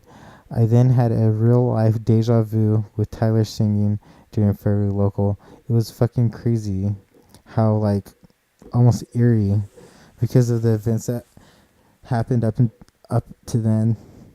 I knew that I was in the right place, that I was blessed to be seeing them perform both Fairly Local and Tear in My Heart live for the first time.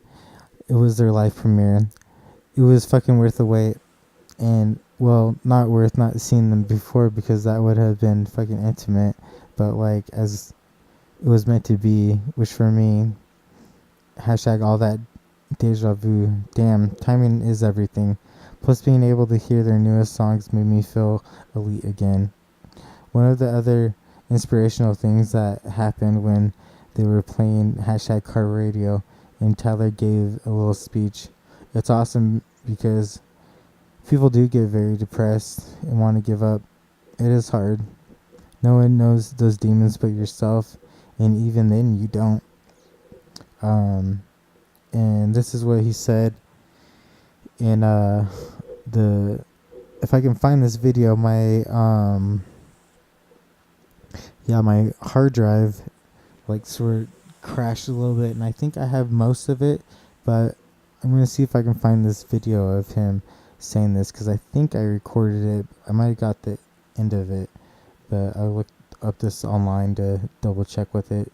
And he's sitting there with everybody, and he climbs into the crowd, you know, like they like he usually does, him and Josh, but Josh didn't come in at that time right then. Actually, did he go in there with him?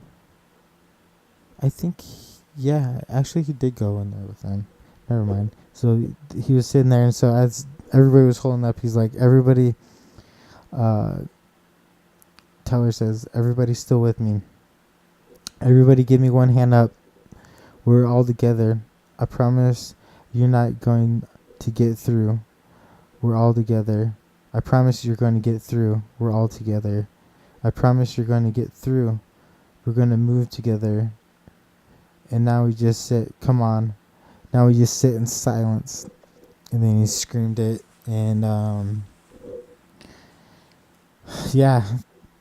It was pretty awesome. Holy fucking shit. So, side tangent for people, like, when I was writing this in real time, Blurry Face just leaked.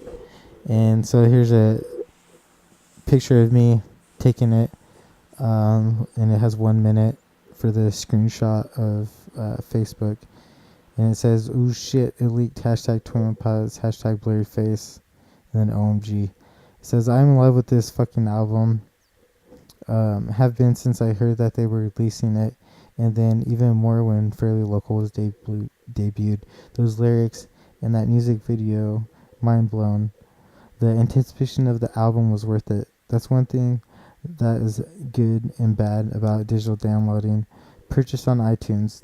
I remember rushing off of work to go buy an album, or going on my lunch break, whatever I need to do to get those particular artists beating through my head.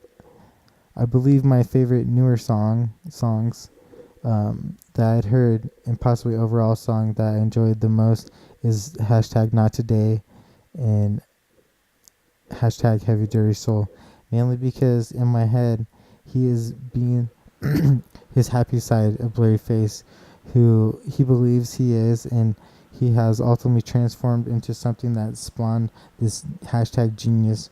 For me, it would be the pressure of going from a few people to sold out crowds, festivals, and hashtag you are just blowing the fuck up, in my opinion.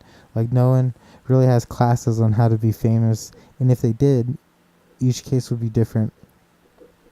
So hashtag the chorus in Not Today is so very catchy, and I love it because not only is it catchy, it is inspirational and determined to change the outlook on that individual's demon, as if they had a jump start the person to get them back up and running to hashtag brighter day. That's our voice. that our voice is and can be heard. Hashtag not today. Make a noise. Tear down those barriers.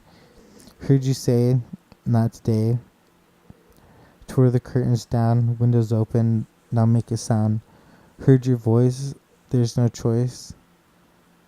Tore the curtains down. Windows open. Now make a noise. For me, this is the American dream. We have to put on a fucking fake face and perform for everyone. Even though I've stopped a tiny bit, I still do because, well, it's how success happens. Yes, the American dream has slightly died. However, it has not. It has because a majority of the Americans, a majority of America is how do I put this? Hashtag fucked financially and emotionally drained. Yes, right now we are finally on the up and up, but damn, it is very hard to cope with life and not wanting to just run the hell away because life was not meant to survive, it was meant to live. That has been my motto for some time now. However, it can be achieved with new things like Kickstarter, GoFundMe, Indiegogo, and many more other crowdfunding sites. You got to give social media props. I have mentioned this before, but it's just such an awesome use of technology and charity, which I will to disrupt. Hashtag disrupt. Back to the song. It was just interesting how music can work. 20 Pilots hit it right on the fucking head as far as inspiring young at heart generation. Life is not easy. I really don't think it was meant to be in some cases. For me, it helps me grow as a person. For 21 Pilots, it's as if I was growing with them. You can't do that with a lot of medians. With music, you can connect on numerous levels, and they can change over time. So many different variables. It's hard to put into words, just like these music chapters. Basically, what I'm saying is get off your fucking ass and do something with your life. Find that passion and run. Just fucking run. You will have to make sacrifices, heartaches, ups and downs, life, love, failure, and just living life. We can no longer be idle. It is destroying our progression as a society and as a human race. Make it known, even if it is scary. In all actuality, in reality, this album has made me very happy and has made me think quite a bit with each play. It's come at a perfect time when things had gone very south with one of my best friends. Hashtag don't forget about me, no. The thing that made it hard is that I introduced her to 21 Pilots, and I was so excited to talk to her about this album. Hashtag have crazy car jam sessions, videos, getting those fast fucking tongue twisting raps down, as I can't even say that. It all vanished. Instead of talking to her about it, it had been other friends and family that have joined in the mix. It's interesting how music can do phenomenal things in your life. It's a chance that can come very suddenly from feelings, dreams, loss, love, pain, sorrow, so much. I feel like 20 Pilots have truly expressed a huge variety of instrumental progression as artists. Blurryface has brought that out of them. It has not only changed them, but opened up a new journey that is no longer a fantasy. It's a hashtag rapid, fuck you in the face, serendipitous adventure that I'm sure they have imagined, but it's one thing to imagine it and one to live it out. I can't wait to grow with them with the Skeleton Click. Wow, what a powerful album. So, I have some other screenshots on here. This one just says, hashtag can't even 21 Pilots Blurryface. I love how the music gods know exactly what lyrics and sound and when to give me my drug. Hashtag drug is my music. It's beautiful. And then the next one says, wow, what a phenomenally beautifully produced album. Or a phenomenal beautifully produced album. Hashtag repeat till forever. Hashtag Blurryface. And then this one says, Listen, I know this one's a contradiction because of how happy it sounds, but the lyrics are so down. It's okay though, because it represents better yet, it is who I feel I am right now. And that was Not Today from 21 Pilots as well. This whole chapter, duh. Yeah, so that's what those are. This one, I'm just gonna take a real quick drink again. Man, it's crazy how much you start to drink when you're talking a bunch.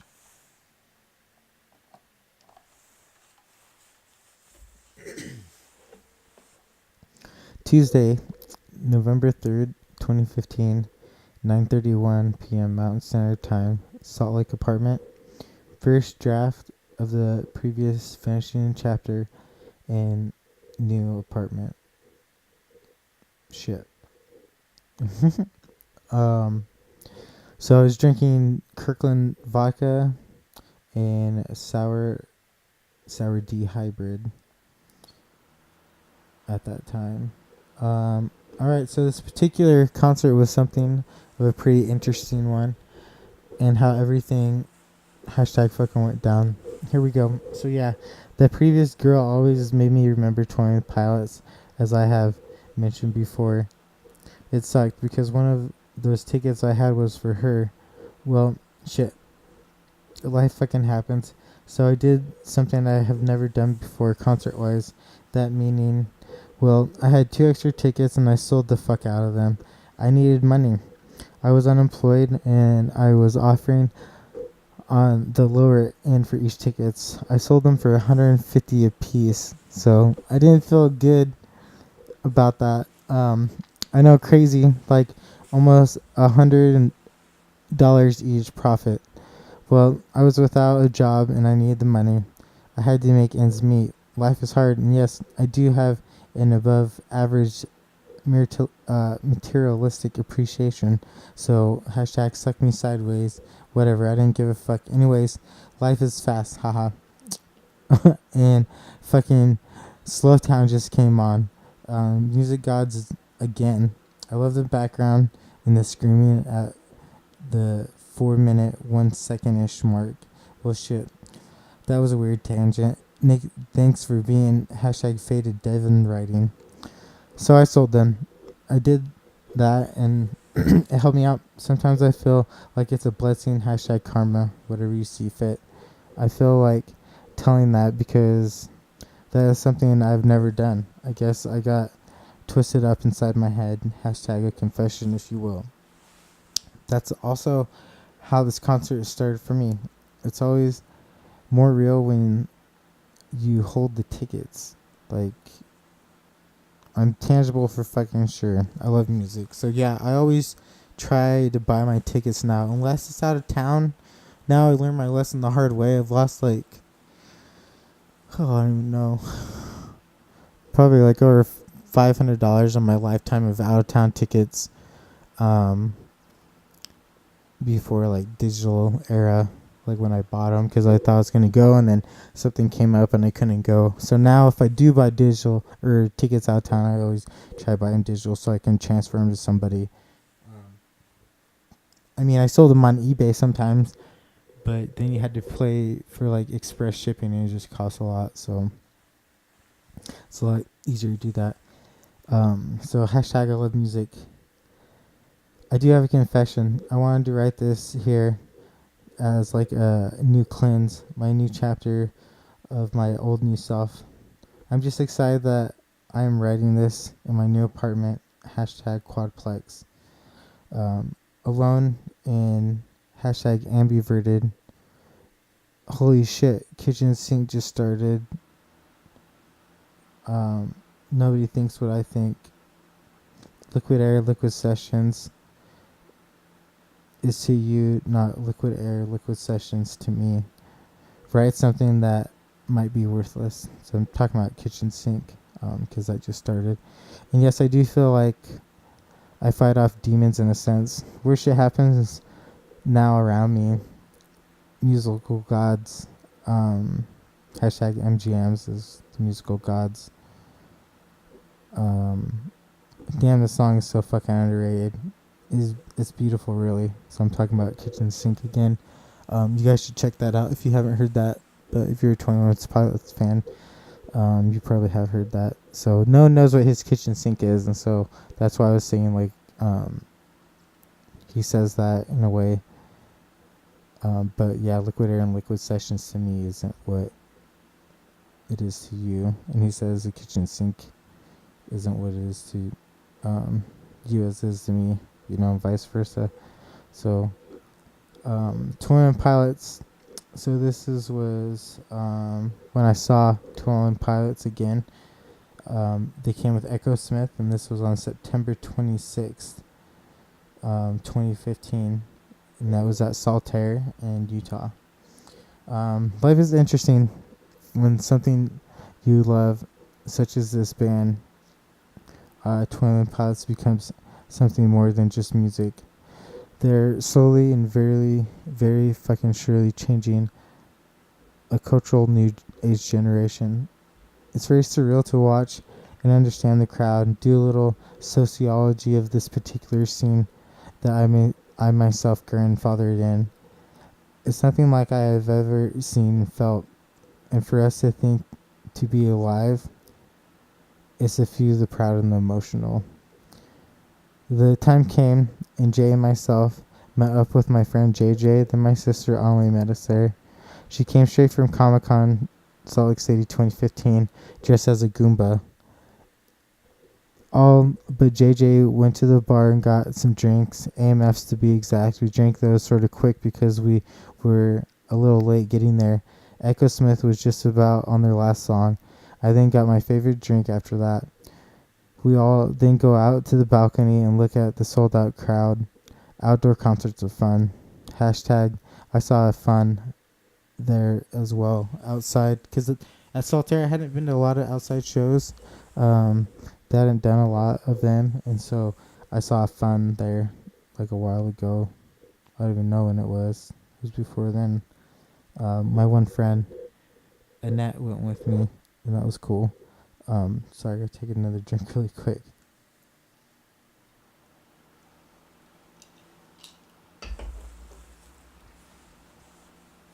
And so here's some pictures. This is my sister. I took a picture of her from the top because she was looking for us. I took a picture, from the top. I don't know if you heard me because I was sort of down. I took a picture of her from an aerial view when we were waiting for her. And then here's another one of me and her. And I have the mask on and my 21 Pilots t-shirt. It's the one with the skeleton click in the middle of it with the fans doing their symbol in red. And then my sister has a Goomba.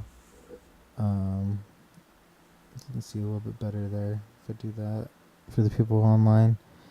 And then hashtag here's a side tangent that happened is hashtag pray for Paris, hashtag pray for peace. Is November 14th 2015, 8:53 Mountain Standard Time in Salt Lake City. So oddly enough, alternative press has started to inform their fan base about semi-current news. They had a couple articles that were off topic of their company, especially on their Facebook feed, but that is neither here or there. Something very, very horrible and tragic just happened. I had just got back from hanging out with some of my friends and woke up from a nap and checked my Facebook feed like usual and basically saw that unthinkable shit went down all over the world on Friday the 13th, 2015. Hours and still ongoing fucking surreal nightmare destruction. It's hard to put into words what was going through my head. I only knew what I had read on Facebook feed, Twitter, which can include numerous news sources. I obviously did not experience it like those horribly unfortunate people did all over the world. However, I do have empathy for them in a way where a fucking human should. I do not brush off tragedies. Yes, it is easier to not think about or just take 20 minutes to understand a few things. No, real life shit that should not happen in a real world took place. It's becoming more and more like Hollywood. It's truly scary. Apocalyptic, one could say. I did read up a decent amount on the other catastrophes of it, but haven't too, if that makes sense. It is hard. Our hometown is in the dark. I want to see it, but don't, because it's getting too real. I keep saying real because it is. Don't be intolerant to it, or ignorant, or intolerant. Don't be ignorant to it, mainly though. The parasite affected me more due to the fact a big portion of it happened at a music concert. When I read the account of them hitting both of the places I would have been if I had been attending that concert, hashtag the bar, then the mosh pit, my stomach started to turn more and more that I read pictures, tweets, videos, news feeds. I then had tears turn to torrential. It ripped my soul apart. I can't even fathom what went down.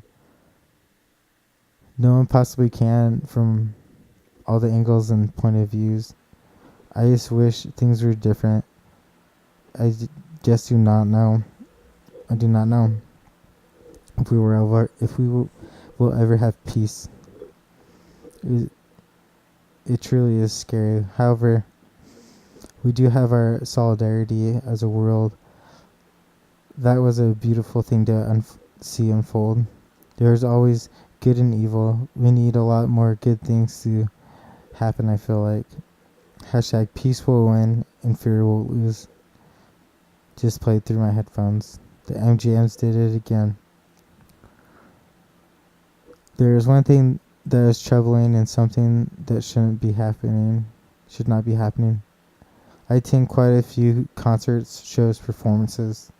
One of the main reasons I would attend, besides the amazing musicians and them having my whole heart for a night, hashtag honestly forever, it was to get away, unleash a piece of me that nobody had seen except if you had attended a show with me or not.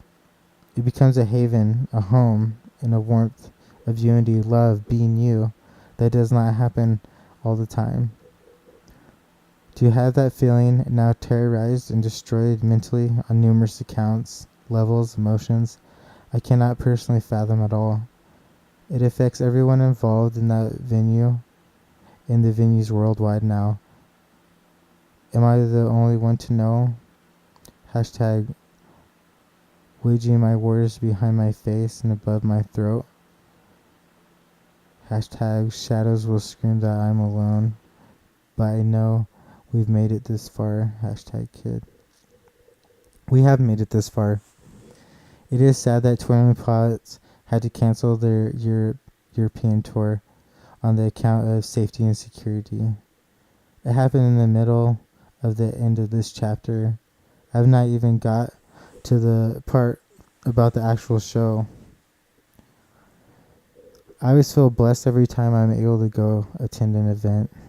It is in my blood. I hope we can all come together just like the Beatles. Which is crazy because hashtag David Martello played a beautiful rendition of Imagine by John Lennon in the Beatles. It is and not crazy how influential music is at any time. Hashtag it's our gateway to another dimension. Peace and love to all the world. Hashtag will it ever happen. So this guy, he played a rendition of Imagine, and I'll search him really quick so people that are watching online can follow along.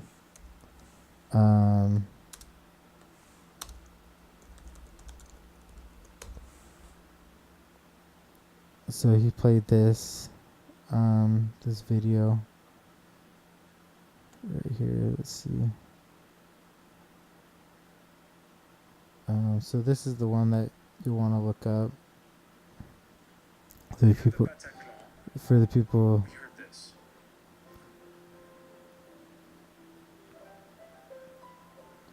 So I don't know how much I can play of that, but this is done. If you're looking for it, just says Paris Attacks, and then it says what made David Martello bring his piano to play John Lennon's Imagine. And his name is spelled DavideMartello. Suggest you guys check that out. It's really inspiring. Really inspires. Can't even talk. Really inspiring. And it was like perfect timing. Like it was amazing that he did that. So back to the concert. The set list goes as follows. Right here. Hold on 1 second. I'll take another drink really quick.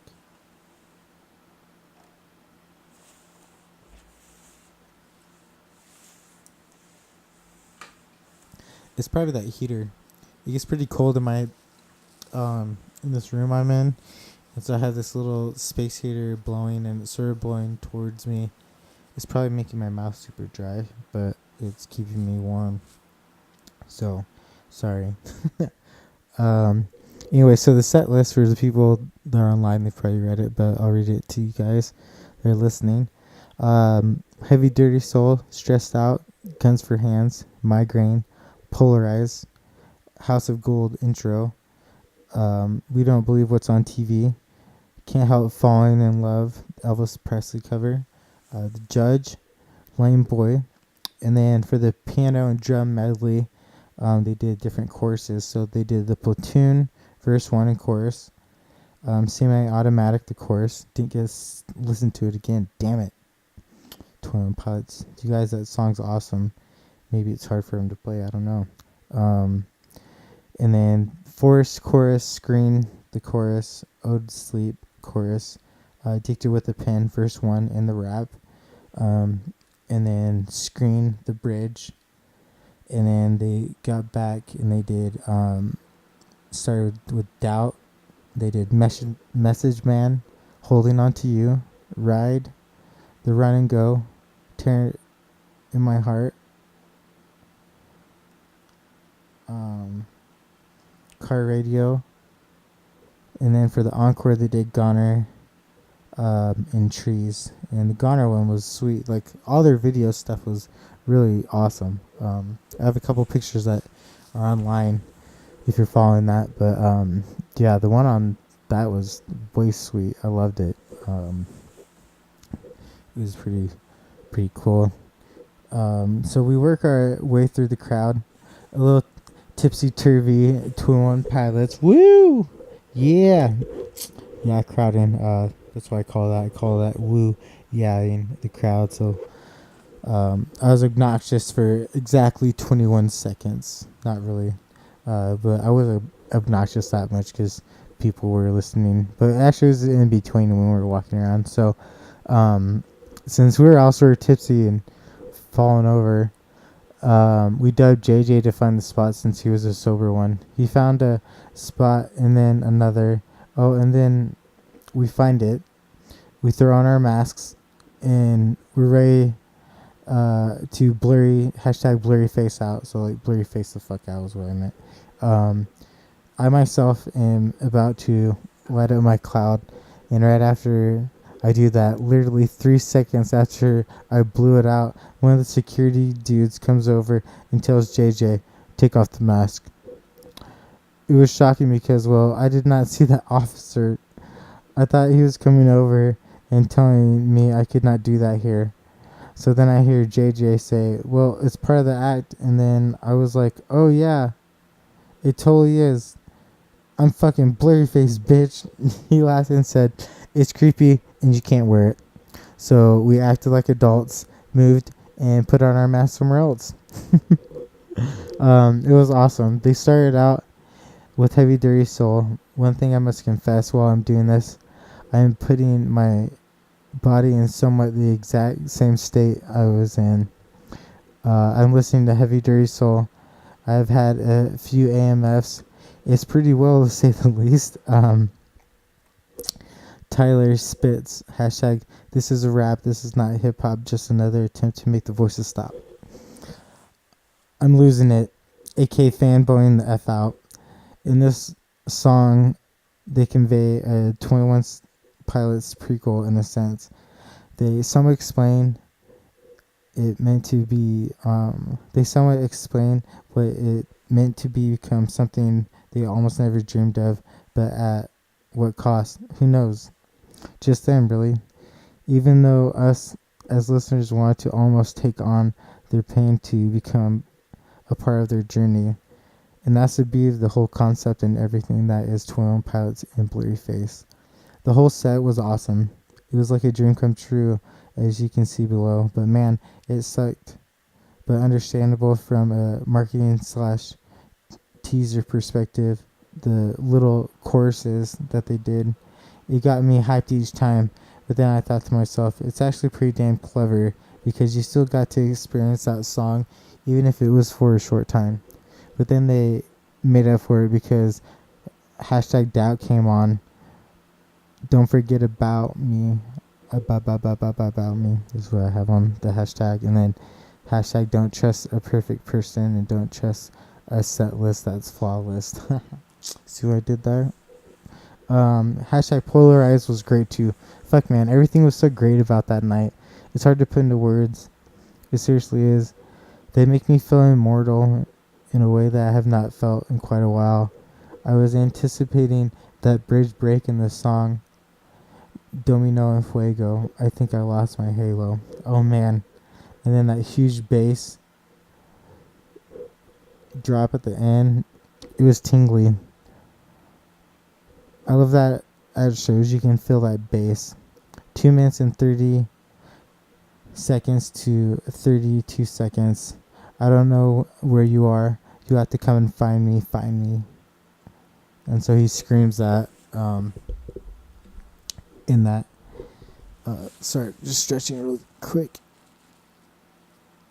I sort of cheated myself and saw that they did Goner towards the end of their sets.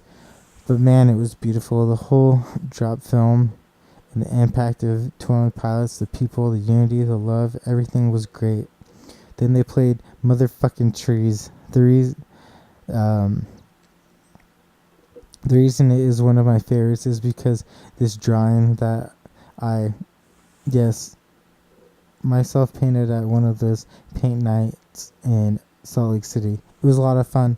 I thought of Trees, the backdrop in the forest too, with a mix of 30 Seconds to Mars with the lit triangle and also the Illuminati, I guess, like a passage to another dimension or some shit. Yes, I would probably change some things about the piece, but you know, don't trust a perfect art piece. So here's a picture of this I did. I thought it was pretty good. Like, you can see like the dimensions of it. I still couldn't get like the lighting right. Like, even when I tried to take a picture, like, you can see where the other paint had come through on here. So basically, people that are listening to me, it's just there's like some clouds and there's like a pathway, and then up to it are some dark trees, and then in the middle there's supposed to be some radioactive, like yellow green goblin Sin City style color on there. And then some dots are coming up, and then in the middle there is a 30 Seconds to Mars triad or an Illuminati passage. And I also put the bunny from Donnie Darko, Frank. He's in there. He's right here. And then there is also a 21 Pilot symbol in there. There's, I think, a few of them in there that I hid in there. So temperatures dropping. It was almost October on the Salt Flats, and the lake effect is there. However, it was not like that at all. I had so much adrenaline and alky, hashtag books in me, Motherfucker, I was faded. But a good one. You'd know if you'd knew. I remember the whole time just putting on my own show, having a blast and letting the music flow through me. My wish, it came true. They played Holding On to You, and I fucking lost it. It takes me back to that moment. I personally found them. They blew me away. It's always so surreal when you see them perform one of your all-time favorite songs ever. The outro is so fucking beautiful. Tyler's take on each line is everything I love in music. Both we were made for each other. Lean with me, rock with me. When's it gonna stop? With sorry. Lean with me, rock with me. When we gonna stop? With the lyrics that, oh man, I can't think right now. When we gonna stop with the lyrics that mean nothing? We were gifted with thought. Is it time to move our feet to an introspective beat? It ain't the song, it ain't the speakers that bump, it ain't the speakers that bump the hearts, it's our hearts that make the beat. Sorry, I was like scrolling along while I was reading that, and that like screwed up my rhythm with that. So, yeah, lean with me, rock with me, when we gonna stop? Yeah, you know that. So, here we go. So this is the next part of it. I should cut that down, actually, as I'm thinking that while I'm recording that. So that might look different when you guys come back. I might have that branched down. I actually thought I did do that. Maybe the website's just being weird. So December 5th, 2015, 6:25 p.m. And this is Salt Lake City, Utah. Again, the article was very well wrote. So I'm talking about the alternative press article. So the article is well wrote. I've always had a respect of twin pilots. It made me even more apparent that I believe in this.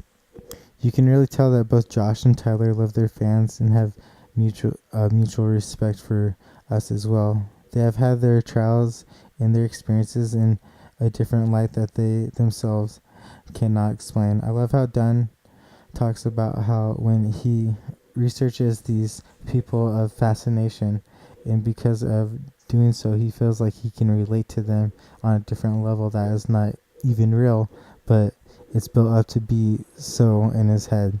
I do that shit all the time, like this whole fucking book. I'm a very good conversationalist, and I'm able to talk about a broad range of discussion. Music, technology, culinary, business are my fortes, hence Liquide Air / Liquide Sessions. One of the very interesting things that they said in this article was both. So this is in quotes from the Alternative Press magazine. It says both Wall Street hedge fund managers and high-level government intelligence operatives will agree on one evident truth: a small amount of knowledge can be a dangerous thing. It then pushed into a segue in my head when I read that they feel like they did not do enough, even though by industry standards they have, and they fucking did. So just in the quote of both Wall Street hedge fund managers and high-level government intelligence operatives will agree on one evident truth: a small amount of knowledge can be a dangerous thing. And we're surrounded by copious amounts of knowledge, hence why now all that fake news shit and Facebook getting cracked down and them just spreading that like crazy, and people was writing articles, knowing that it was fake. Sort of nuts to think that that's happened all since when I wrote that. That was 2015, so a little over 2 years ago. Let's see, I lost my spot. Sorry. See, that's the thing. See, the thing is that I want to know that knowledge. I want to know what it is and how it works that way. Once I have a grasp of it as an outsider, I'll ask questions, ponder, and then break those rules. This industry needs to evolve like a motherfucker in this digital age. Why it's got to be like this? Is this living free? I want to disrupt that whole industry. It makes something that will be emulated. Sad this is because the competition, the competitive, what does that say? I think I spelled that wrong. Because the competition's heart will not be there as humans. I don't know what I was meaning there. Sorry, guys. Oh, I know what I was trying to say. So I was saying, it's sad that the competition's heart won't be there as humans. It will all be about the money, and that's where their downfall is. Unless I can teach them how they can make money by being #genuine caring. It's fun to fantasize, so I'm taking my time on my ride. Yeah, I just like my I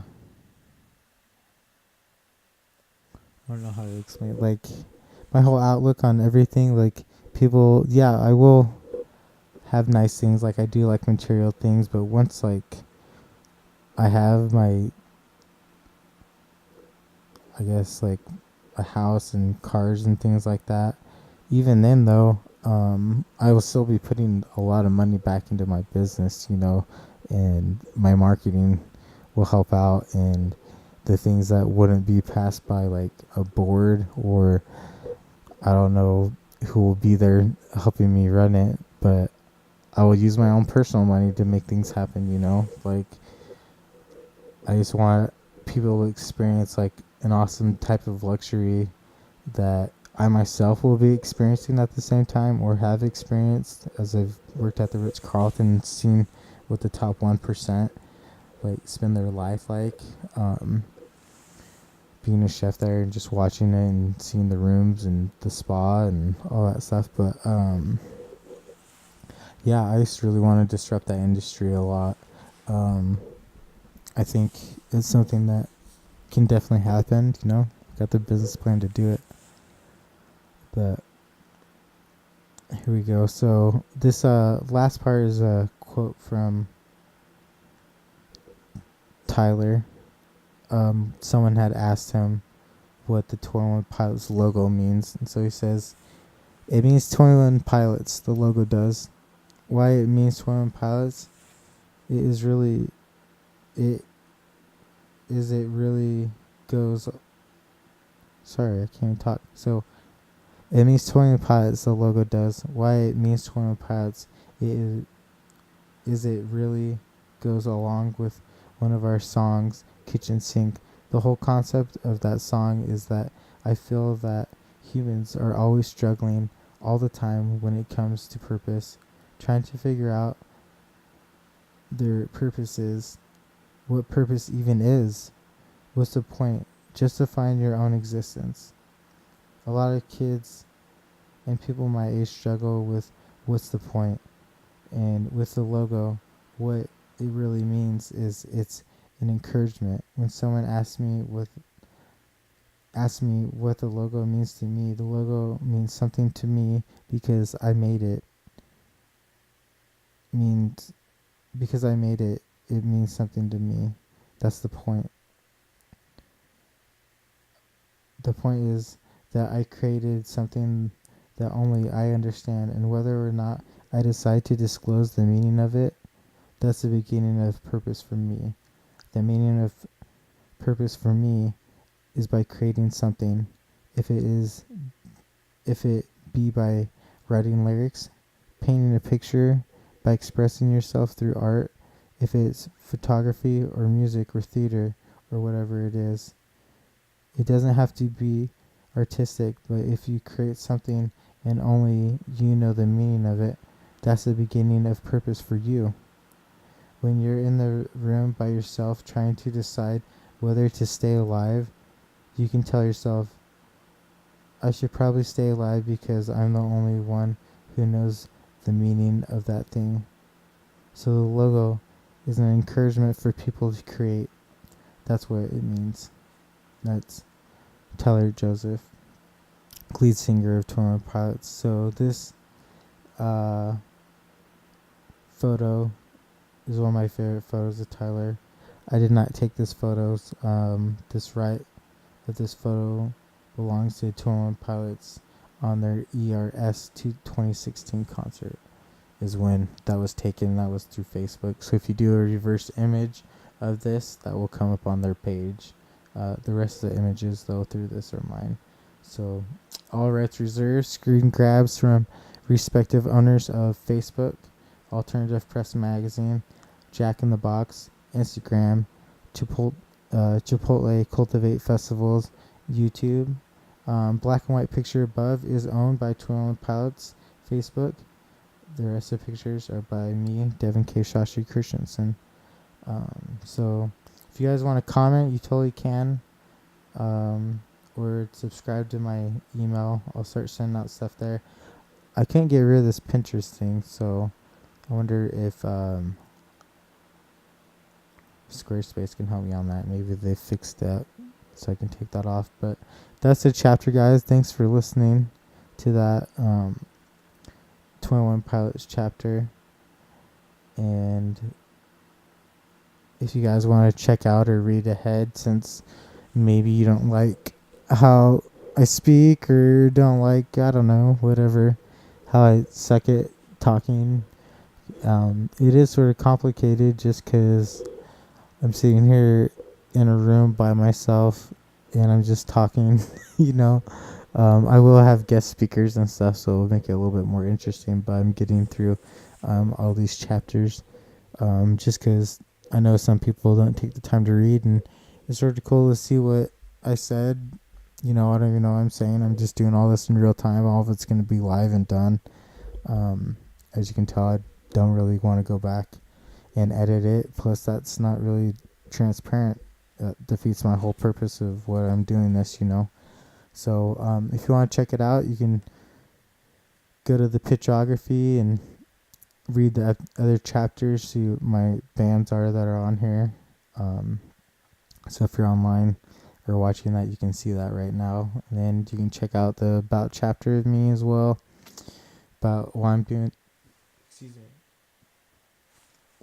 this, and you know, what my whole dream and everything is about. So thank you for listening, everybody. Check out my website, tell your friends. I will start talking about different technology and music related news and things like that are coming up. So let's see. Yeah, I don't know. Love you guys. Try to do something awesome in the world. And by awesome, I mean you can do something awesome for yourself, but try to do it for someone else as well. Whether that's, you know, buying them lunch, maybe getting them a coffee, buying the person behind you a coffee, you know, anything that can make your life a little bit worthwhile, and, you know, just believe in yourself, you know, try to do good in the world, think about others, and know that, you know, you can make a difference however you want to, you know. I don't know, like I've said before, I don't know how many people this will reach or what will happen, but I think it'll do good. And we're about at 2 hours now and 2 minutes, so that should be a good point to wrap it up. Thank you guys for listening. Check out my website again, and hope you guys have a great rest of your day, night, or whatever atmosphere you're in.